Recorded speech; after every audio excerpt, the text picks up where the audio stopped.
Bueno, buenos días a todos y a todas. En primer lugar, quería daros las gracias por la asistencia, a quienes nos habéis podido acompañar desde aquí y a los que nos estáis siguiendo desde YouTube y desde la plataforma del aula virtual. Quería daros las gracias también por la acogida que ha tenido una vez más el seminario en gestión pública organizado por el Instituto Aragonés de Administración Pública, que son varios ya los años que desde este instituto se están organizando estos seminarios con gran éxito de participación y abordándose cuestiones de gran interés para todos.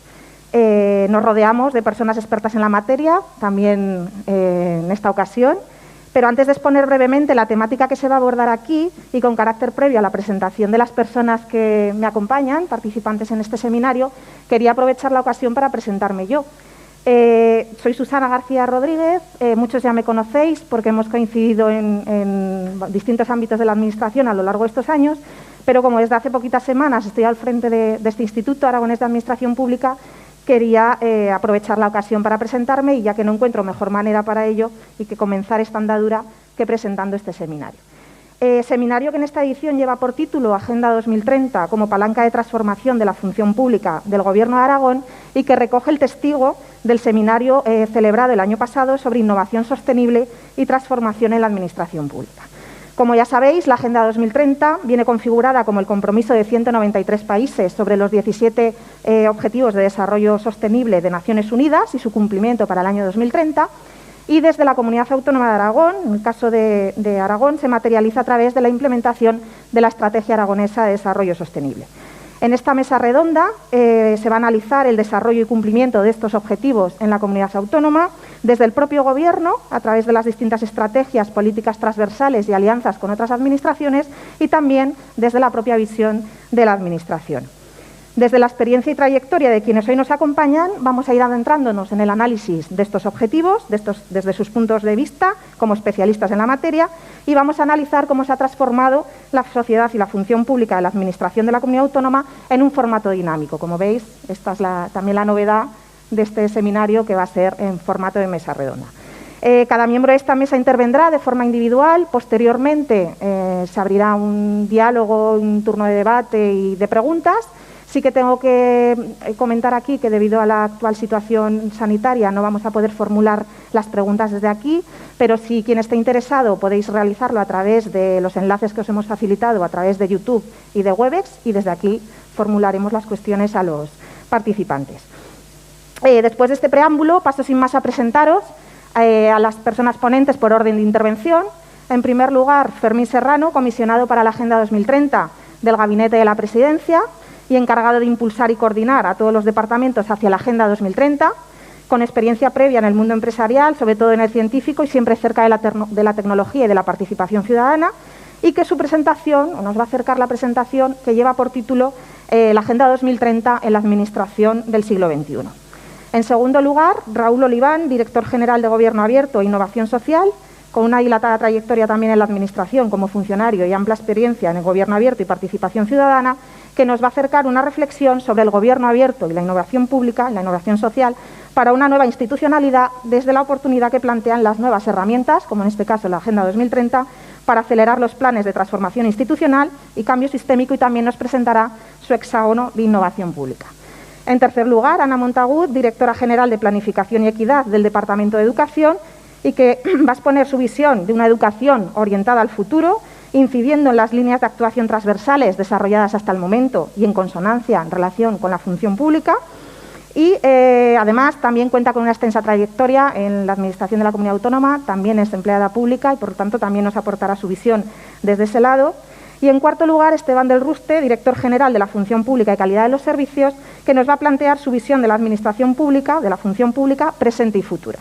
Al igual que Raúl y que Ana, es funcionario, por lo tanto también nos podrá aportar su visión al margen de su desempeño actual en esta materia. Sin más, deciros e incidir en que, como veis, es una mesa multidisciplinar en la que vamos a tener distintos puntos de vista, pero sobre todo, como incidía, desde el punto de vista del Gobierno y de la Administración.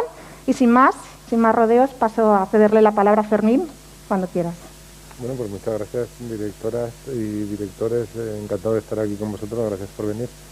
Se me oye bien, ¿verdad? Sí. ¿No se me oye? A ver, por favor. Bueno, decía, gracias directoras y directores, compañeros, gracias por estar aquí. Voy a presentar la primera parte de esta mesa redonda, que seguro que luego en el debate va a ser incluso más interesante. Querría destacar que en mi intervención voy a decir un mensaje claro, que ya lo sabéis la mayoría, es que es inevitable, además de irresponsable, el asumir la Agenda 2030 como propia, que lo están haciendo todas las administraciones y todos los gobiernos y todas las empresas, todos los estudiantes del mundo casi. Entonces vamos a justificar por qué estamos haciendo esto y veremos sí que novedades en este último año, desde la celebración del último seminario de estas características, que no solo confirman que la apuesta por la Agenda 2030 es correcta, sino que reafirman y aceleran muchas de las transiciones. Bueno, el mundo está mejor que nunca, a pesar de la pandemia. Tenemos a escala macro argumentos que así lo dicen, como la capacidad de alimentar a las personas, dar servicios públicos de calidad a las personas, etcétera. Sin embargo, lo que también nos dice la evidencia es que todos los logros conseguidos por la humanidad hasta ahora están en riesgo de desaparecer por una serie de factores, de riesgos que conocemos de sobra: el cambio climático, la sobreexplotación de los recursos finitos en el planeta, el aumento de desigualdades entre personas y entre territorios, o el desapego de ciertos grupos poblacionales hacia las administraciones o hacia la política en general. Podríamos hablar de cada una de estas grandes crisis largo y tendido, pero como respuesta a estas grandes necesidades globales, como ya ha adelantado Susana, en 2015 ya sabéis que todos los Estados miembros del mundo mundial, en la Asamblea de las Naciones Unidas, decidieron asumir como propia la Agenda 2030, que se reconoce e identifica rápidamente por los 17 Objetivos de Desarrollo Sostenible que la componen, esas 17 cajicas, que es como un nuevo lenguaje universal compartido, una propuesta de trabajo para que todo el mundo se autoevalúe y comunique mejor, y además un contrato de desarrollo para las personas, para el planeta y para las instituciones. El primer mensaje más importante que dice la Agenda 2030 viene a decir que el marco de trabajo ya no es solo el desarrollo sostenible, tiene que conjugar tres dimensiones, irremediablemente, son inseparables, y es la dimensión de sostenibilidad económica, sostenibilidad ambiental y sostenibilidad social. No podemos atacar alguno de los 17 ODS sin tener en consideración los demás. Esto seguro que ya lo habéis visto y lo estáis experimentando. De lo que se dice a nivel de la ONU a lo que llega a nuestro día a día, pues podéis imaginar, hay bastantes pasos, no tantos como parece, pero hay muchos, y afortunadamente, incluso a pesar de la pandemia, el compromiso cada vez es más decidido y cada vez está arrastrando a más gente y con una mayor intensidad en los esfuerzos. Desde la Agenda 2030, una de las cosas que se decía era que la sostenibilidad no es solo de los gobiernos, sino también del tejido productivo, de las empresas, del tejido socioeconómico, etcétera. Y ahora veremos cómo efectivamente la crisis nos acelera y nos va a permitir conseguir fondos que no esperábamos en algunos sentidos para acometer las transformaciones pendientes que necesitamos. Por ejemplo, ya adelanto un poco, la Agenda 2030 ha sido asumida por la Comisión Europea de forma decidida, que en la nueva comisión, desde diciembre del año pasado, Cristina von der Leyen dijo que como geoestrategia, como diferenciación, como valores fundacionales de la propia comisión, la Agenda 2030 es el principal objetivo de trabajo, y el principal instrumento para ello es el Pacto Verde Europeo, que habréis oído ya la expresión Pacto Verde o el European Green Deal. Viene a ser la principal estrategia de crecimiento y de desarrollo de la comunidad de Europa. Que lo haga la Comisión Europea pues tiene un efecto incentivador y también desincentivador para inversiones que contaminan o que no significan. La Comisión Europea también implica, uno de los mensajes que quiero repetir a lo largo de esta intervención, es que el desarrollo sostenible y la transición verde, digamos, el ecológico, es inseparable de la transición digital. Y siempre se habla de las transiciones gemelas verde y digital. Entonces, si todos estamos muy convencidos y muy concienciados con la necesidad de limpiar el aire, de poner micropuntos de recogida de plásticos, etcétera, etcétera, de no abrir las ventanas cuando hay calefacción, también tenemos que estar concienciados para asumir todos los potenciales que las tecnologías digitales nos permiten para asumir este salto. Bueno, a nivel de Aragón, ya sabéis que el presidente Lambán, especialmente desde 2017, cuando se desarrolló la Estrategia Aragonesa de Desarrollo Sostenible, pero más intensamente en los últimos años, ha estado comprometido, ha asumido como propia la Agenda 2030, reconociendo además que como administración no podía trabajar y utilizándolo como herramienta para el diálogo social y las alianzas con otros agentes. Especialmente en esta última legislatura se ha utilizado en el Pacto de Investidura, se ha utilizado en los 2 presupuestos que se están aprobando, se ha utilizado para el plan de gobierno que se ha publicado. Seguramente os ha tocado ya empezar a introducir los ODS en vuestras propias tareas operativas, ¿no? Además, muy importante, todos los departamentos, de forma transversal, coordinada, están trabajando muy intensamente y están utilizando sus distintas estrategias sectoriales, así como las que sean transversales. Tengo aquí la estrategia de cambio climático, pero podemos hablar de estrategia de educación, el modelo de gobierno abierto, de cooperación al desarrollo, el plan de empresas, donde también se está formando a empresas, etcétera, etcétera. Podríamos hablar de toda la estrategia de turismo sostenible, siempre me viene a la cabeza. Todos los departamentos lo estáis utilizando ya en vuestro día a día. Así que mi trabajo, que es de coordinar y de impulsar, pues casi a veces tengo que ser mero espectador y aplaudiros por el esfuerzo que estáis haciendo. Sin embargo, como decía, este año con la pandemia pues ha habido algunas diferencias. Querría destacar, pero yo creo que tenía una en medio. Sí. En mayo fuimos pioneros en la Estrategia Aragonesa de Recuperación Social y Económica, con todos los partidos políticos, casi todos, menos Vox, los agentes sociales y las entidades locales, donde se planteaban una serie de medidas entre todos acordadas para salir mejor de la crisis, con lecciones aprendidas y demás. Aquí, sin entrar en detalle, pero con el tema que nos ocupa hoy, se habla de avanzar hacia una administración sin papeles, con procesos administrativos más ágiles, por ejemplo, para gestiones ambientales, con mayor relevancia y agilidad para la inversión y la colaboración público-privada, una serie de planteamientos que tienen que ver con la digitalización de forma transversal entre la administración e incluso para la modernización de algunos sectores, que no es que lo haya dicho el Gobierno, lo dicen, digamos, el conjunto de la sociedad aragonesa.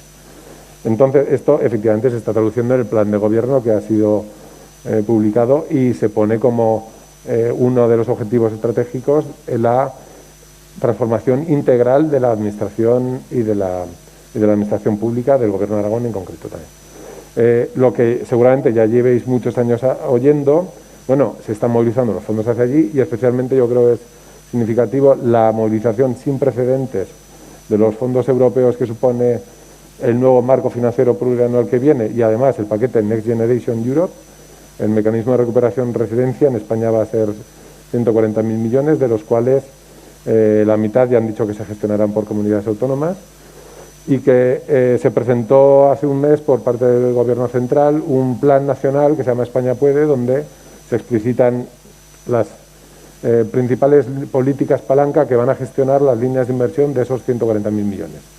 Una de ellas es la modernización y generar la administración del siglo XXI.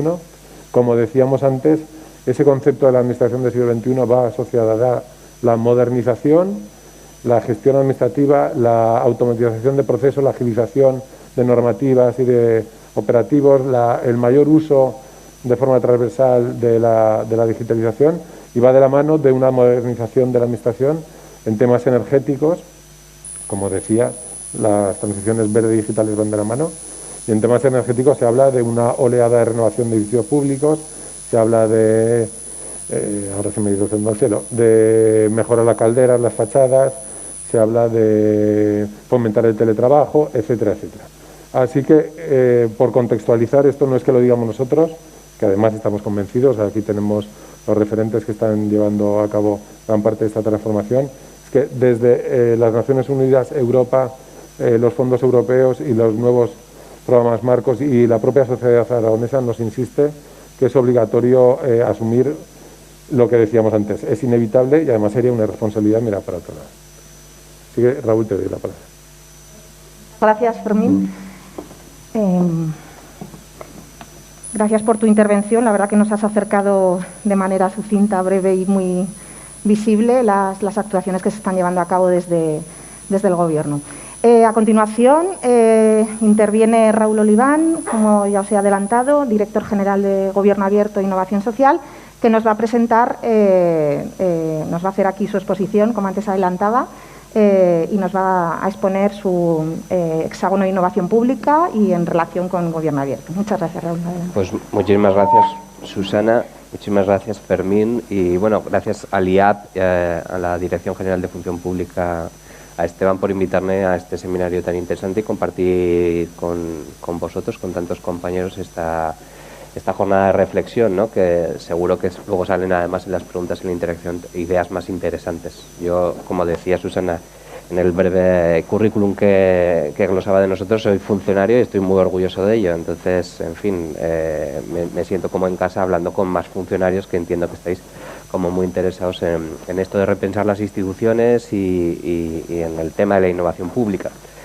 Mira, yo el año pasado, justo además hace 12 meses, recibí un encargo de la Cumbre Iberoamericana de Jefes y Jefas de Estado, que es esta cumbre que junta a los 22 países iberoamericanos, que se celebra cada 2 años y se tenía que haber celebrado este año, pero se ha retrasado 2021 en Andorra, y que tenía precisamente como leitmotiv la innovación sostenible, ¿no? Y en ese sentido, pues evidentemente la Agenda 2030 sobrevolaba como una herramienta muy interesante, como bien venía introduciendo Fermín, para generar transversalidad y misiones, ¿no? Que bueno, pues dibujen diagonalmente estrategias en la administración. Uy, esto me va solo, vale, tiene vida propia. Aquí, en este informe, que yo llamé Instituciones que aprenden, bueno, de alguna forma el objetivo era que hiciera una reflexión sobre cómo pueden innovar las instituciones públicas, ¿no? Cómo pueden transformarse en ecosistemas de innovación organizaciones que son tradicionales, jerárquicas, cerradas, compartimentalizadas, burocratizadas, ¿no? Y bueno, pues en fin, la verdad es que este trabajo, que se ha presentado ya un resumen ejecutivo y que en su versión completa se tiene que presentar en las próximas semanas, pues nos está dando más frutos del que pensábamos inicialmente. Parte todo de la idea de cómo innovar, ¿no? Todas las instituciones quieren innovar, todas las administraciones quieren innovar, todas las organizaciones del mundo, y las públicas no son una diferencia, quieren innovar. El problema es que la innovación pues no es tan sencilla aplicarla. Y hay una buena noticia y una mala noticia. La mala noticia es que nuestra hipótesis es que la innovación no se puede trasplantar tal cual. Tú no puedes injertarla y esperar que funcione, ¿no? Esta idea de, mira qué bueno es esto que han hecho aquí, me lo llevo a mi sitio y espero que eso se reproduzca, pues no suele funcionar. Sin embargo, la buena noticia, y es la idea central de nuestra teoría en este informe que se llama Instituciones que aprenden, es que sí que se pueden reproducir las condiciones ambientales, contextuales, que rodean la innovación, y eso nos lleva al concepto de ecosistemas. Esto va a tener vida propia, ya veo. Bueno, se ha debido. Para hablar de los ecosistemas, lo primero que hemos hecho es descomponer estos ecosistemas, ¿no? Todo el mundo, llevamos como muchos años hablando de ecosistemas de innovación, es como un lenguaje muy sofisticado, además muy anglosajón, pero al final hemos ido como al detalle, ¿no? Y en fin, en este sentido, pues llevo bastantes años trabajando en estos famosos ecosistemas de innovación, y la teoría es que todo es más sencillo de lo que parece, que son nodos, enlaces, ¿no? Relaciones, conversaciones de gente, de equipos, de comunidades, de proyectos, de servicios que generan agrupaciones, comunidades, más distancia, lazos más fuertes, hubs que son, bueno, en fin, nodos hiperconectados. No quiero extenderme mucho más por ahí, ¿no? Y esta sería un poco la definición, ¿no? de los ecosistemas, que son comunidades de comunidades, grupos de nodos altamente conectados entre sí, con más o menos distancia, que generan relaciones significativas, de tal forma que la innovación no sería otra cosa que conversaciones. Veo que el PowerPoint se me ha desmontado de cómo lo tenía inicialmente, pero bueno, no pasa nada, ¿no? Al final de todo son conversaciones, diálogos, ¿no? En la teoría de cómo pasar de las jerarquías a los ecosistemas, es decir, vale, esto está muy bien, pero lo real es que yo tengo una organización jerárquica, de arriba abajo, compartimentalizada, que tiene, bueno, pues una serie de dinámicas. ¿Cómo podemos empezar a pensarla en red, ¿no? Porque esto de trabajar en red llevamos como muchos años diciéndolo, es un lugar común, ¿no? Vamos a trabajar en red, vamos a abrir las organizaciones, pero luego pues como que es más complicado llevarlo a cabo. Bueno, pues de esta reflexión surge esta idea del hexágono de la innovación pública, ¿no? Que es un modelo sintético que os voy a intentar resumir muy brevemente. En este modelo sintético se resumen 6 vectores, que es el vector de lo open, el vector de lo trans, de lo fast, de lo proto, de lo co y lo tech, la innovación pública y la innovación social. Lo open tiene que ver con lo abierto, lo trans con lo transversal, lo fast con la agilidad, lo proto con el trabajo sobre modelos, sobre prototipos, lo co con lo colaborativo y lo tech con lo digital. Cuando hablamos de open hablamos de generar conversaciones en 2 direcciones, ¿no? Yo cuando me han preguntado un montón de veces ¿cómo innovo yo en mi organización? Bueno, pues si tienes poco tiempo y tienes poco dinero, ábrela, ¿no? Porque hay muchísima inteligencia, muchísima energía afuera que simplemente con abrir esas ventanas, abrir esas puertas, pues ya se incorpora dentro, ¿no? Entonces abrir las organizaciones sería fundamental en esta transición al siglo XXI de sociedad del conocimiento, sociedad global, sociedad abierta, ¿no? Sería como clave. En segundo lugar, la idea de lo transversal, que es como muy contraintuitiva en el contexto de las administraciones, porque solemos trabajar de forma vertical, en silos, en compartimentos, sin comunicación. Entonces, aquí es fundamental porque la innovación surge muchas veces de la hibridación, de la mezcla de cosas improbables, ¿no? de equipos que no se hablaban y de repente se ponen a hablar y empiezan a suceder cosas interesantes. Pero también transdisciplinares, ¿no? De repente, en fin, los de contratación con los de mantenimiento, de repente, bueno, pues tienen ahí un matching, ¿no? Tienen un diálogo. Lo fast, que tiene que ver con la agilidad, evidentemente con introducir dinamismo y velocidad a las organizaciones, pero no solo desde un punto de vista de gestión del tiempo, sino también de acortar distancias, ¿no? Se trata de generar tiempos conciliables, también tiempos sostenibles. Lo proto es una idea interesante que nosotros trabajamos mucho en el laboratorio de Aragón Gobierno Abierto y antes cuando estaba en Zaragoza Activa, que es la idea de trabajar sobre prototipos y modelos, porque esto nos permite tener una conversación mucho más concreta, ¿no? El problema es que cuando nos sentamos en una mesa y empezamos a hablar de los problemas y de los desafíos, las conversaciones suelen ser muy abstractas, porque nos enfrentamos a problemas y a desafíos muy complejos. Y un prototipo lo que hace es bajar el nivel de abstracción de la conversación, ¿no? Y hacernos relacionarnos con el futuro de forma mucho más intuitiva.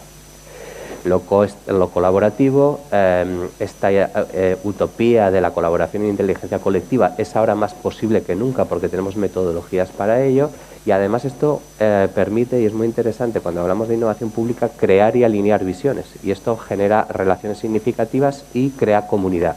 No hay nada mejor que una comunidad de aprendizaje, que una comunidad de práctica para llevar a cabo una reforma, un proceso de cambio, ¿no?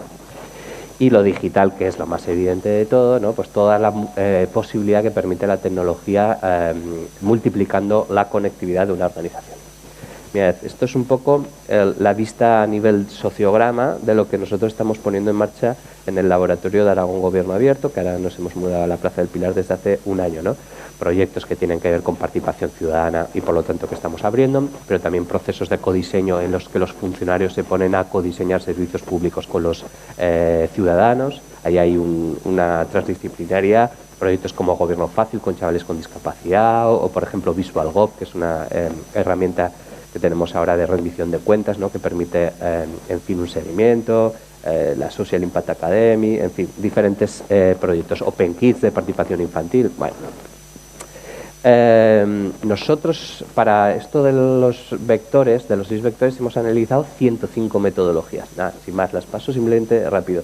Las 105 metodologías son algunas de las metodologías que utilizan las agencias más innovadoras del mundo. Y esto no es porque sean, decir, ostras, de repente me sobran metodologías. No es que se trata de utilizar 10, 15 o 25 metodologías, con una o con media sobra, ¿no? Pero el análisis de estas metodologías, de esas agencias más innovadoras del mundo, nos han permitido identificar que todo se resume en esos 6 vectores del hexágono. os ponía este ejemplo del ecosistema de Frena la Curva, que de repente es como otro ecosistema de innovación abierta, de innovación social, también de innovación pública, y esta es la gracia, aunque acabó teniendo impacto en más de 22 países, implicando a más de 2.000 personas, a más de 300 organizaciones, generando 105 proyectos piloto. Esto se hizo en 50 días y nació en Aragón desde nuestro equipo. Lo que pasa es que en vez de dedicarnos simplemente a hacer una plataforma digital de ámbito regional, nos dimos cuenta que lo digital podía ser abierto y que lo mismo podíamos hablar con los de Madrid, con los de Canarias, con los de Colombia y con Argentina. Esto ha tenido, la verdad, que mucha más repercusión fuera que dentro, pero es justo el primer proyecto de la historia en la que aplicamos el HIP, los 6 hexágonos los 6 vectores del hexágono, ¿no? Y estamos como bastante orgullosos de este proceso porque fue una bola de nieve. También es verdad, claro, que era una plataforma de innovación abierta contra la pandemia, ¿no? que nos generaba ahí como un objetivo común.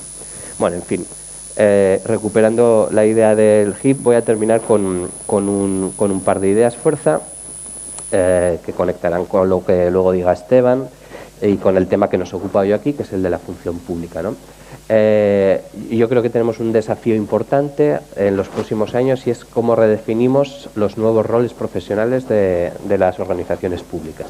Y aquí hemos puesto a trabajar el hexágono para pensar qué roles son necesarios para esas nuevas organizaciones del siglo XXI, que son organizaciones mutantes, fluidas, dinámicas, en red, transversales, responsivas, flexibles y democráticas, ¿no? Bueno, y hemos identificado, hemos hecho emparejado, ¿no? Pues al final el vector del Open tiene que ver con el rol de comunicador. El rol, lo trans tiene que ver con el rol filósofo, ¿no? Lo fast tiene que ver con el rol administrador. Lo proto con el rol diseñador, lo co con el rol constructor de comunidades y lo tech con el rol digital. El rol comunicador en estas organizaciones del futuro es fundamental porque es la que genera conversaciones con el exterior, ¿no? Toda esta idea de las redes, todo del trabajo en red, de organizaciones, de los actores, ¿no? Pues evidentemente necesitamos gente que comunique, pero no penséis en lo evidente, no penséis en el periodista, pensar también en gente, funcionarios con habilidades de comunicación y de tejer alianzas. El rol filósofo lo pongo así como para provocar, que podría ser rol antropólogo o rol sociólogo, porque es, en fin, una mirada transversal, es el que rompe los silos, ese conocimiento estanco al que hemos ido construyendo la modernidad y vuelve como lo que se estudiaba en humanidades años atrás, ¿no? Que estaban las ciencias, las artes, de esto a Fermín le gusta mucho, las ciencias, las artes y las humanidades juntas, ¿no? Y de repente hay como se proyecta el pensamiento crítico a través de esa mirada transversal. El rol administrador es el que gestiona los tiempos de la conversación, el rol diseñador es el que es capaz de relacionarse de una forma intuitiva con el futuro, el rol constructor de comunidades, es el que crea comunidades hacia adentro, ¿no? Sincroniza las visiones, y el rol digital, es el que aprovecha toda esa conectividad. Eso, en última instancia, lo podemos identificar con esos mapas de competencias que estamos trabajando ahora en las organizaciones como el IAP, también en educación y en la universidad, yo qué sé, ¿no? Pues por ejemplo, el pensamiento crítico, la resolución de conflictos es lo trans, la determinación, flexibilidad, liderazgo, lo fast, lo proto es la creatividad, el pensamiento de diseño, o el trabajo en equipo, la automotivación y las habilidades sociales loco, la multitarea, aprendizaje a lo largo de toda la vida, capacidad de análisis en esas habilidades digitales, o la empatía, la comunicación y, la capacidad de relacionarse, esa actitud, entre comillas, de venta del Open, ¿no? Y pues esto era una visión rápida de este proyecto del hexágono de la innovación pública y cómo se relacionaría con los nuevos roles profesionales. Muchas gracias, Susana. Muchas gracias por acercarnos los proyectos que estáis desarrollando desde la Dirección General. La verdad que es muy interesante, sobre todo en el tema que nos ocupa hoy aquí. Se ve claramente la transversalidad de la actuación de todos los agentes que intervienen. Seguro que luego en el debate y en el diálogo dará pie a que desarrollemos más esta cuestión. A continuación, esto además le servirá a Ana Montagut, como decía, directora general de Planificación y Equidad del Departamento de Educación, para tomar el testigo de lo que acaba de exponer Raúl, porque nos va a contar qué proyectos se están desarrollando desde el Departamento de Educación sobre una educación orientada al futuro, centrada en el ámbito de la función pública, que es lo que nos ocupa hoy aquí, y sobre todo incidiendo en esos proyectos, esas líneas de actuación transversales con otros departamentos. Adelante, Ana. Gracias. En primer lugar, me gustaría agradecer a LIAP la oportunidad de compartir esta jornada con compañeros que son expertos en la materia y que están aportando un montón de cosas, y también poder aportar el punto de vista desde el Departamento de Educación, que además veo algún compañero en la sala. Desde Educación tenemos el reto de tener que formar al funcionariado del futuro con las competencias que acaba de comentar Raúl, que es un reto bastante importante. Entonces, desde Educación se está trabajando hace tiempo en el cumplimiento de los 17 ODS o en formación al alumnado de estos 17 ODS, si bien hay 4 de ellos que tienen más importancia en lo que es la relación con el funcionariado y con el tema de educación, que son el 4, que es la educación de calidad. Tenemos que tener alumnado formado para que en un futuro podamos tener funcionariado con competencias suficientes para dar un buen servicio a la ciudadanía, a la comunidad. Además, es muy relevante el 5, el tema de la igualdad de género. Luego desarrollo más cada uno de ellos, pero fundamentalmente no podemos permitirnos el lujo de perder la mitad del talento que existe en la sociedad. El 10, la reducción de desigualdades. Lo mismo, o sea, los diferentes puntos de partida que pueda tener el alumnado, como puedan ser capacidades diversas, desigualdades de carácter económico, social, no pueden ser obstáculo para que perdamos todo ese talento. Y el punto 17, que es clave, las alianzas, porque tal como ha comentado Raúl, ellos tienen muchos proyectos que estamos trabajando ya en común. Me refiero, todo esto se está plasmando ya en la realidad, que es lo importante, que luego más adelante, si hay tiempo, podremos comentar algunos de esos proyectos que Fermín también ha participado en alguno de ellos. En cuanto al objetivo 4, comunicaros también antes que todos estos objetivos o estos objetivos básicos, estos 4, se plasman en líneas de trabajo. Estas líneas de trabajo nos hemos visto obligados también a adaptarlas por el tema de COVID. También tenemos que decir que esta adaptación me parece que es fundamental, y la capacidad de innovación, o sea, porque hila con lo que decía Raúl, de tenemos que adaptarnos y tener capacidad para en un momento dado todo lo que estábamos haciendo, transformarlo en un plazo de 1 mes, 2 meses, como nos hemos tenido obligados ahora a tener que realizar. La innovación entiendo que es el valor fundamental que está por debajo de todos los ODS. Los ODS son objetivos que teníamos hace tiempo claros, pero que tenemos que cambiar la manera de alcanzarlos. O sea, porque hemos visto que un objetivo como puede ser la educación, que está desde el año 45 en la Declaración Universal de Derechos Humanos, no la hemos alcanzado del todo. Tenemos que cambiar la manera de hacerlo, innovando, para poder alcanzar y desarrollar la misma. Y decir que en ningún caso podemos ver esta crisis como... o sea, hay que verla como una oportunidad. No podemos mermar ni perder derechos con la misma. La manera en que la enfoquemos, salir de la crisis que se nos viene por delante y que tenemos ahora, estamos estableciendo lo que va a ser en el futuro, tanto la educación como la función pública como la sociedad en su conjunto. Os comentaba antes que tenemos 4 líneas básicas de trabajo, o 4 ODS que nos influyen de manera directa. En cuanto al objetivo 4, que es la educación de calidad, necesitamos, como decía antes, alumnado que tenga conocimientos suficientes necesarios para luego poder desarrollar funciones de funcionariado con solvencia y poder prestar ese servicio público. Me parece muy importante también que el alumnado conozca instituciones públicas, que es algo que se está empezando a trabajar también en los últimos años. No puede haber desconexión entre la ciudadanía y la administración, porque si no, no saben ni qué hacemos ni para qué lo estamos haciendo. Y ahí tenemos un trabajo que se está desarrollando y yo creo que es una línea importante de trabajo. Como decía antes, con el tema de la pandemia nos vimos con la obligación en relación con la educación de calidad de seguir prestando el servicio educativo. Se paralizó toda la sociedad en marzo, de un día para otro, y nos vimos en la obligación de seguir prestando esa educación a todo el alumnado que tenemos. Pero esa educación no solo a nivel académico, sino también a nivel emocional, que nos parece muy importante no abandonar la parte emocional. Se hizo a distancia. Todo el mundo está de acuerdo en que la educación presencial es la esencial, sobre todo en las etapas más bajas del sistema educativo, la que tiene que primar, pero nos vimos obligados a establecer un sistema de educación a distancia. Esto, ¿dónde está la oportunidad? Que a día de hoy todos los centros docentes de Aragón tienen una plataforma educativa, la que ya han elegido, para poder prestar servicio educativo en caso de aislamiento, confinamiento individual o parcial, Y de esta manera, además, establecemos bases para poder seguir trabajando hacia el futuro. Hay que decir que lo que es la educación a distancia o la educación con medios digitales, relacionado con lo que decía antes también Fermín, se venía desarrollando hace tiempo y además tiene el aspecto verde, o sea, porque trabajar con tabletas, tiene un aspecto ecológico y verde muy importante, pero ahora lo que se ha hecho ha sido desarrollarlo en más centros y bueno, todos los centros lo tienen que tener y de una manera más global. Hemos avanzado mucho en educación digital en poco tiempo. Educación digital, el funcionariado de futuro tiene que tener competencias digitales. Nosotros tenemos que tener ya competencias digitales, o sea, porque en muy poco plazo de tiempo tenemos que tener capacidad de hacer todo digital, o sea, porque al final es lo que nos viene por delante. Hay que decir también que a lo mejor el alumnado que tenemos tiene unas competencias digitales o son nativos digitales ya, pero en un aspecto más de ocio que no en un aspecto tan productivo. Y la parte productiva la tenemos que trabajar ahí a lo mejor un poco más. Estas competencias digitales no solo se han adquirido por parte del alumnado, sino que también las familias y el profesorado nos hemos visto obligados a adquirir las mismas. O sea, yo no había hecho más videoconferencias, he subido tareas, trabajado con 30 plataformas diferentes para subir tareas y tanto las familias como el profesorado hemos hecho el esfuerzo y hemos avanzado en conjunto toda la sociedad a raíz de meter lo que es la educación a distancia. Se ha avanzado mucho.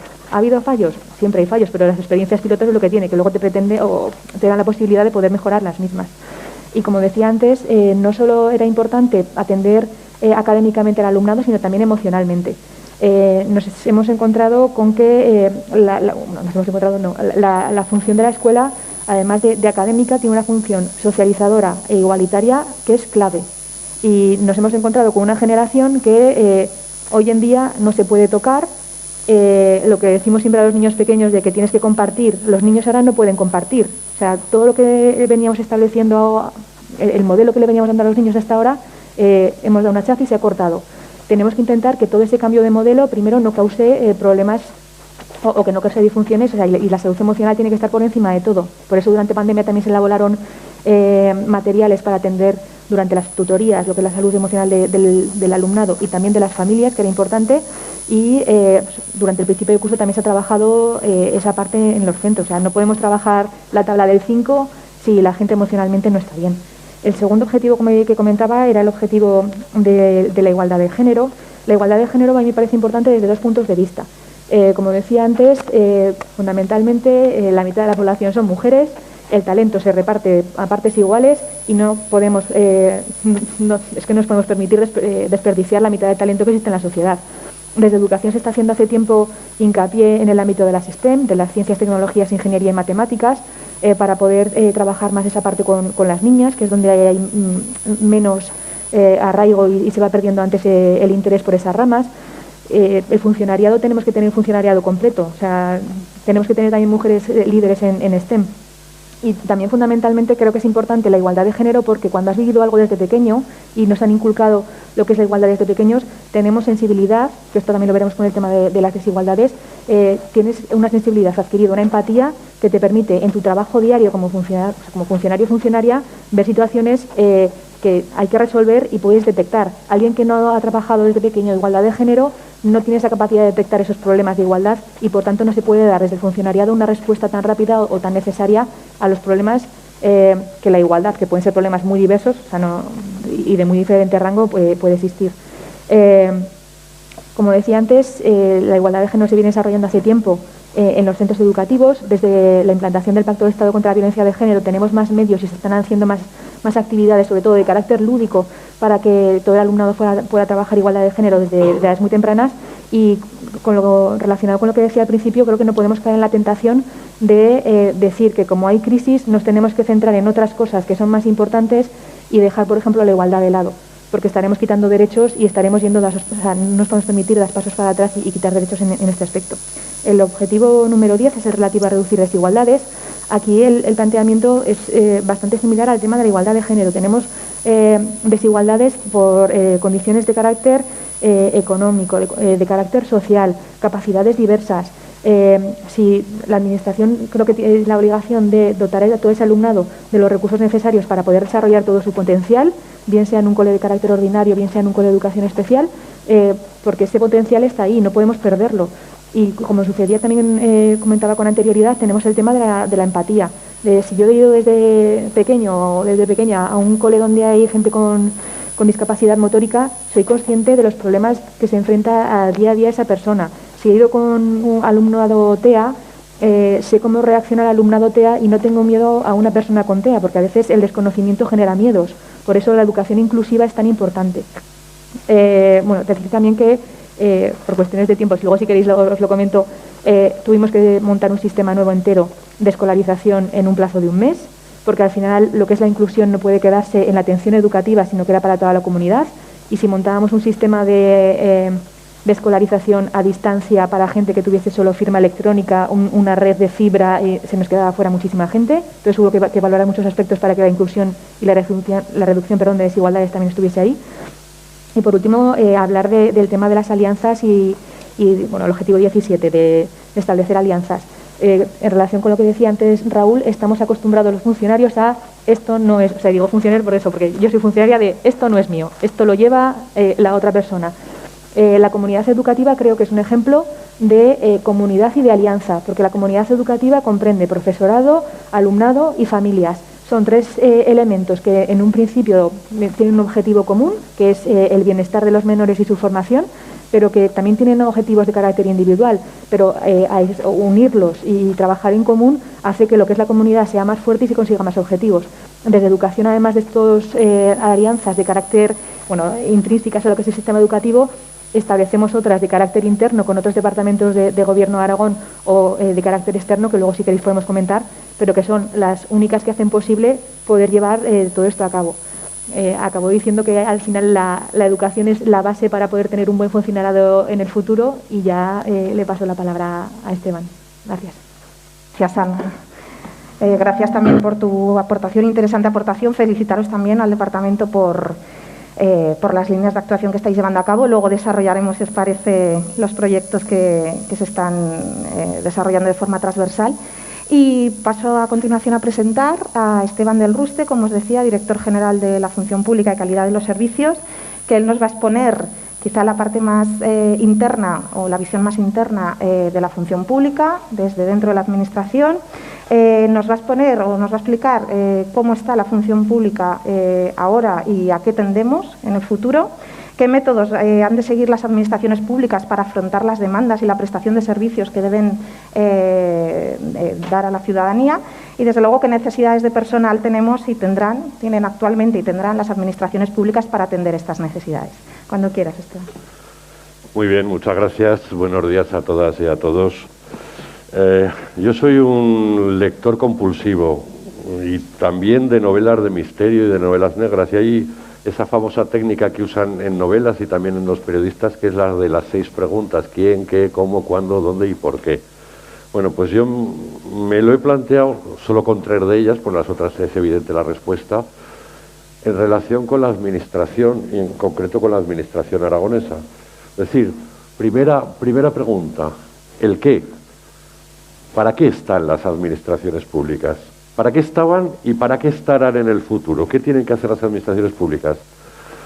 Y para mí la buena noticia aquí es que la respuesta es siempre la misma, porque desde que Jordana de Pozas definió las actividades de la administración y dijo que la administración está o para fomentar o para limitar o para prestar servicios, eso no cambia.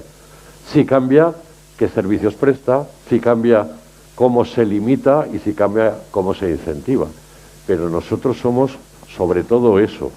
Y por tanto, el modelo en ese sentido es muy estable. Y al mismo tiempo muy cambiante, porque realmente nada tienen que ver los servicios públicos que se prestaban a finales del siglo XIX, en el siglo XX, de los que tenemos que prestar ahora. No tienen absolutamente nada que ver. Con lo cual, si las actividades que hacemos son las mismas pero distintas, probablemente la respuesta a lo que hay que hacer la encontremos en las otras preguntas. Y algo ya se ha ido apuntando en las intervenciones precedentes sobre el cómo prestar esos servicios. Hemos oído nuevos modelos, nuevas formas de relacionarse, nuevos modelos cooperacionales entre distintas administraciones y de la administración con la sociedad. Ha salido ya apuntado la necesidad de otro tipo de profesionales en el modelo de hexágono que Raúl comentaba antes. Por tanto, esos modelos los vamos a tener que implementar en nuestra prestación de servicios y realización de actividades conexas. Y si esos modelos son nuevos, la tercera pregunta, y en la que me voy a centrar evidentemente, ¿quién va a hacer eso? Los empleados públicos, claro. ¿Pero qué empleados públicos? ¿Los empleados públicos del siglo pasado? Los jefes de negociado y de sección y el administrativo y demás. ¿O quizá otros empleados públicos? Pues ni una cosa ni otra. A mi juicio, no nos podemos permitir el lujo de perder lo que ya tenemos, es decir, todo el colectivo de empleados públicos que actualmente está con nosotros. Pero claro, empleados públicos adecuados a la situación actual. Y por tanto algo tendremos que hacer con buena parte de esos empleados públicos para engancharnos al nuevo carro que queremos coger. ¿Dónde haremos eso? Pues evidentemente formándolos. Probablemente una de las primeras tareas que tenemos que abordar y que ya estamos de hecho planteando en orden de la Dirección General de Función Pública y desde el IAP, consecuentemente, es un cambio absoluto del modelo de formación del empleado público. Se tiene que acabar este modelo tradicional que tenemos basado en voy a pedir 5 cursos a ver cuántos punticos me dan para el siguiente traslado. Eso no puede ser y por tanto el modelo al que tendemos, y nos costará más o menos, espero que nos cueste poco llegar a él, es un modelo donde es la organización la que decide en qué tiene que formar a sus empleados y por qué los tiene que formar. Y por supuesto los forma en eso, a demanda de las necesidades de prestador de servicios que tiene la organización. Nada que ver, por tanto, con el actual modelo que tenemos. Pero tenemos otra cuestión a tener en cuenta. ¿Nos sirven las actuales categorías profesionales para hacer frente a estos retos que nos estamos planteando de cara al futuro? Pues algunas sí, otras menos y otras quizá ya no. Y tendremos, por tanto, que evolucionar a ese cambio. En muchos casos, desde dentro, tan sencillo como adaptar a los profesionales que tenemos a dar respuesta a la demanda que vamos a tener, con la formación o con otras técnicas muy diversas. Esas relaciones público-privadas que también se han citado en esta mesa en un primer momento nos pueden servir mucho. Yo cuando pienso en esto siempre recuerdo cuando estudiaba Derecho Administrativo y se hablaba del modelo funcionarial de los distintos países europeos, y hablando del modelo inglés decían los ingleses lo que eres les da igual, dice lo importante es que seas un gentleman y luego ya vendrá todo lo demás. Bueno, pues cogiendo eso y reflexionando sobre lo que hacemos, decimos, las administraciones son a veces lentas, con procedimientos complicados, de eso también tenemos que hablar, con mecanismos a veces excesivamente garantistas, incluso a veces tratando a los usuarios o a los ciudadanos como presuntos delincuentes, que nos tienen que justificar absolutamente todo porque si no, no damos un pasito más. Y sin embargo, procedimientos que nos pueden costar 2, 3, 4 meses a la hora de hacerlos, todos tenemos experiencia, supongo, y cuantos más años llevamos en la administración, más experiencias de esas tenemos, en que dices, espera, que voy a coger el teléfono, llamo a fulano, a mengana, hago las 3 gestiones y en 2 días tengo resuelto el procedimiento. Es decir, esas relaciones que intuitivamente nosotros utilizamos en muchas ocasiones y que nos sirven para desatascar tramitación que de por sí, si no, sería lenta, tediosa, burocrática, pues en el fondo es de lo que hemos estado hablando aquí también, de establecerlas, pero de una manera, digamos, institucionalizada, organizada, coordinada. Pues de eso tenemos que aprender. Y finalmente, a este respecto, las categorías profesionales. ¿Nos sirven las categorías profesionales que tenemos para ese nuevo modelo del que nos queremos dotar? Pues algunas sí y otras no tanto. En los 6 vértices del hexágono, pues hacía una identificación, hacía Raúl una identificación sobre diferentes perfiles profesionales, el comunicador o el técnico, pues son esas las categorías que vamos a necesitar.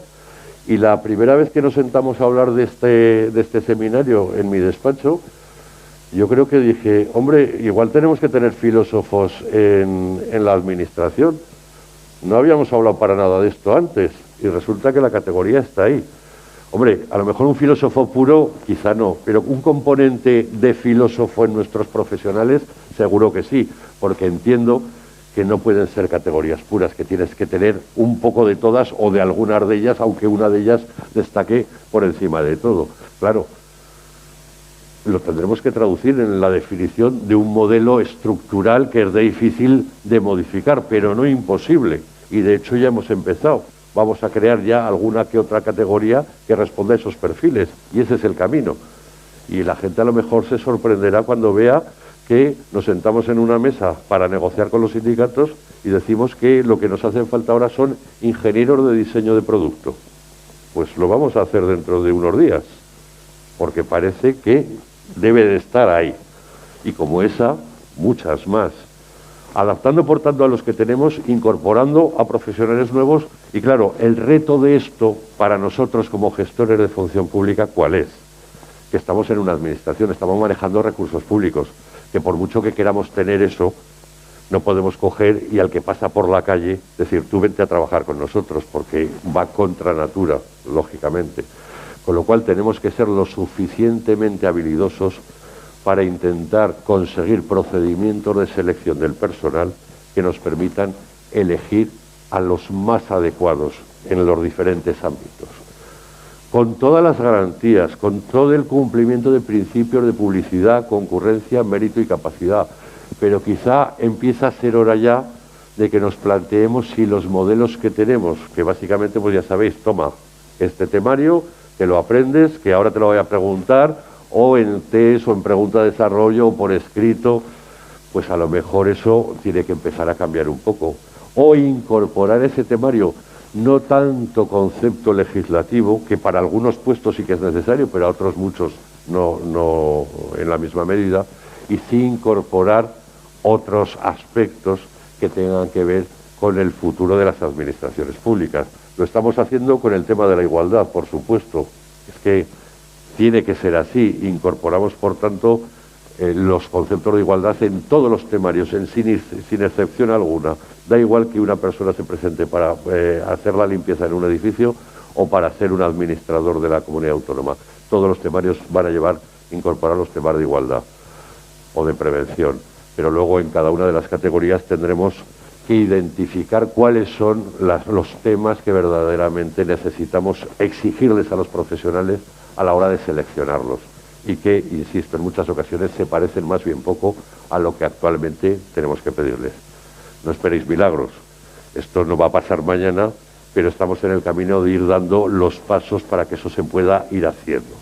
Porque al final lo que tenemos que hacer es ver desde el punto de vista interno de la organización los puestos de trabajo que necesitamos, qué competencias tienen que tener esos puestos de trabajo y por tanto con qué formación nos tienen que venir los profesionales a esos puestos de trabajo y cómo podemos adquirir esas competencias. Bien porque se las pedimos y las traen, y ahí enlazo con lo que decía Ana, la formación de la gente que viene luego a ser el empleado público, o bien porque ya dentro de la casa se las damos, pero se las damos porque las necesitamos nosotros como organización, no porque las necesita el trabajador para mejorar su situación profesional o para su cambio de puestos.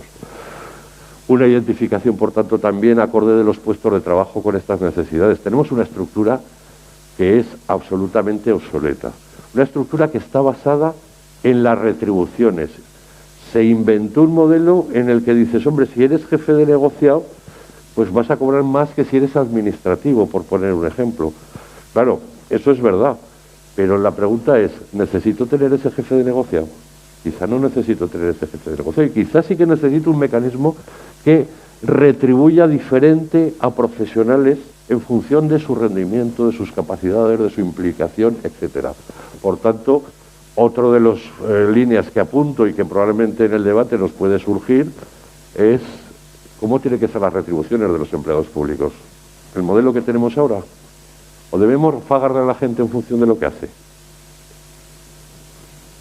Ahora simplemente lo dejo sobre la mesa. Yo me inclino por la segunda, no sé si se me ha notado, pero en cualquier caso estamos condenados a ello. Porque no nos engañemos, y con esto acabo la intervención. Los empleados públicos estaremos aquí mientras la sociedad quiera que estemos.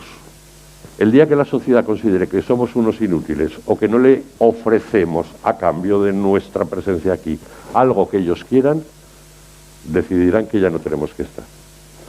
Yo creo que somos necesarios, pero para ser necesarios tenemos que dar respuesta a esa sociedad y a sus demandas. Nada más, muchas gracias. Esteban, también por tu participación. Tomamos nota de lo que acabas de apuntar para posteriormente en el diálogo y en el debate sacar a colación estas cuestiones y comentarlas entre todos. Vamos a hacer ahora un pequeño descanso, unos minutillos para ventilar la sala y continuaremos luego con el diálogo y el debate.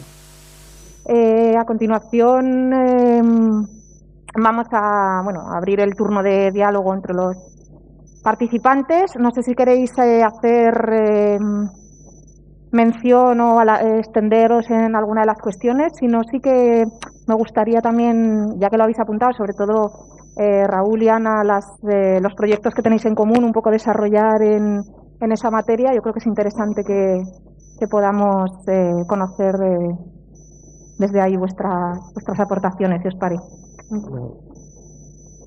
Arrancamos así. Venga.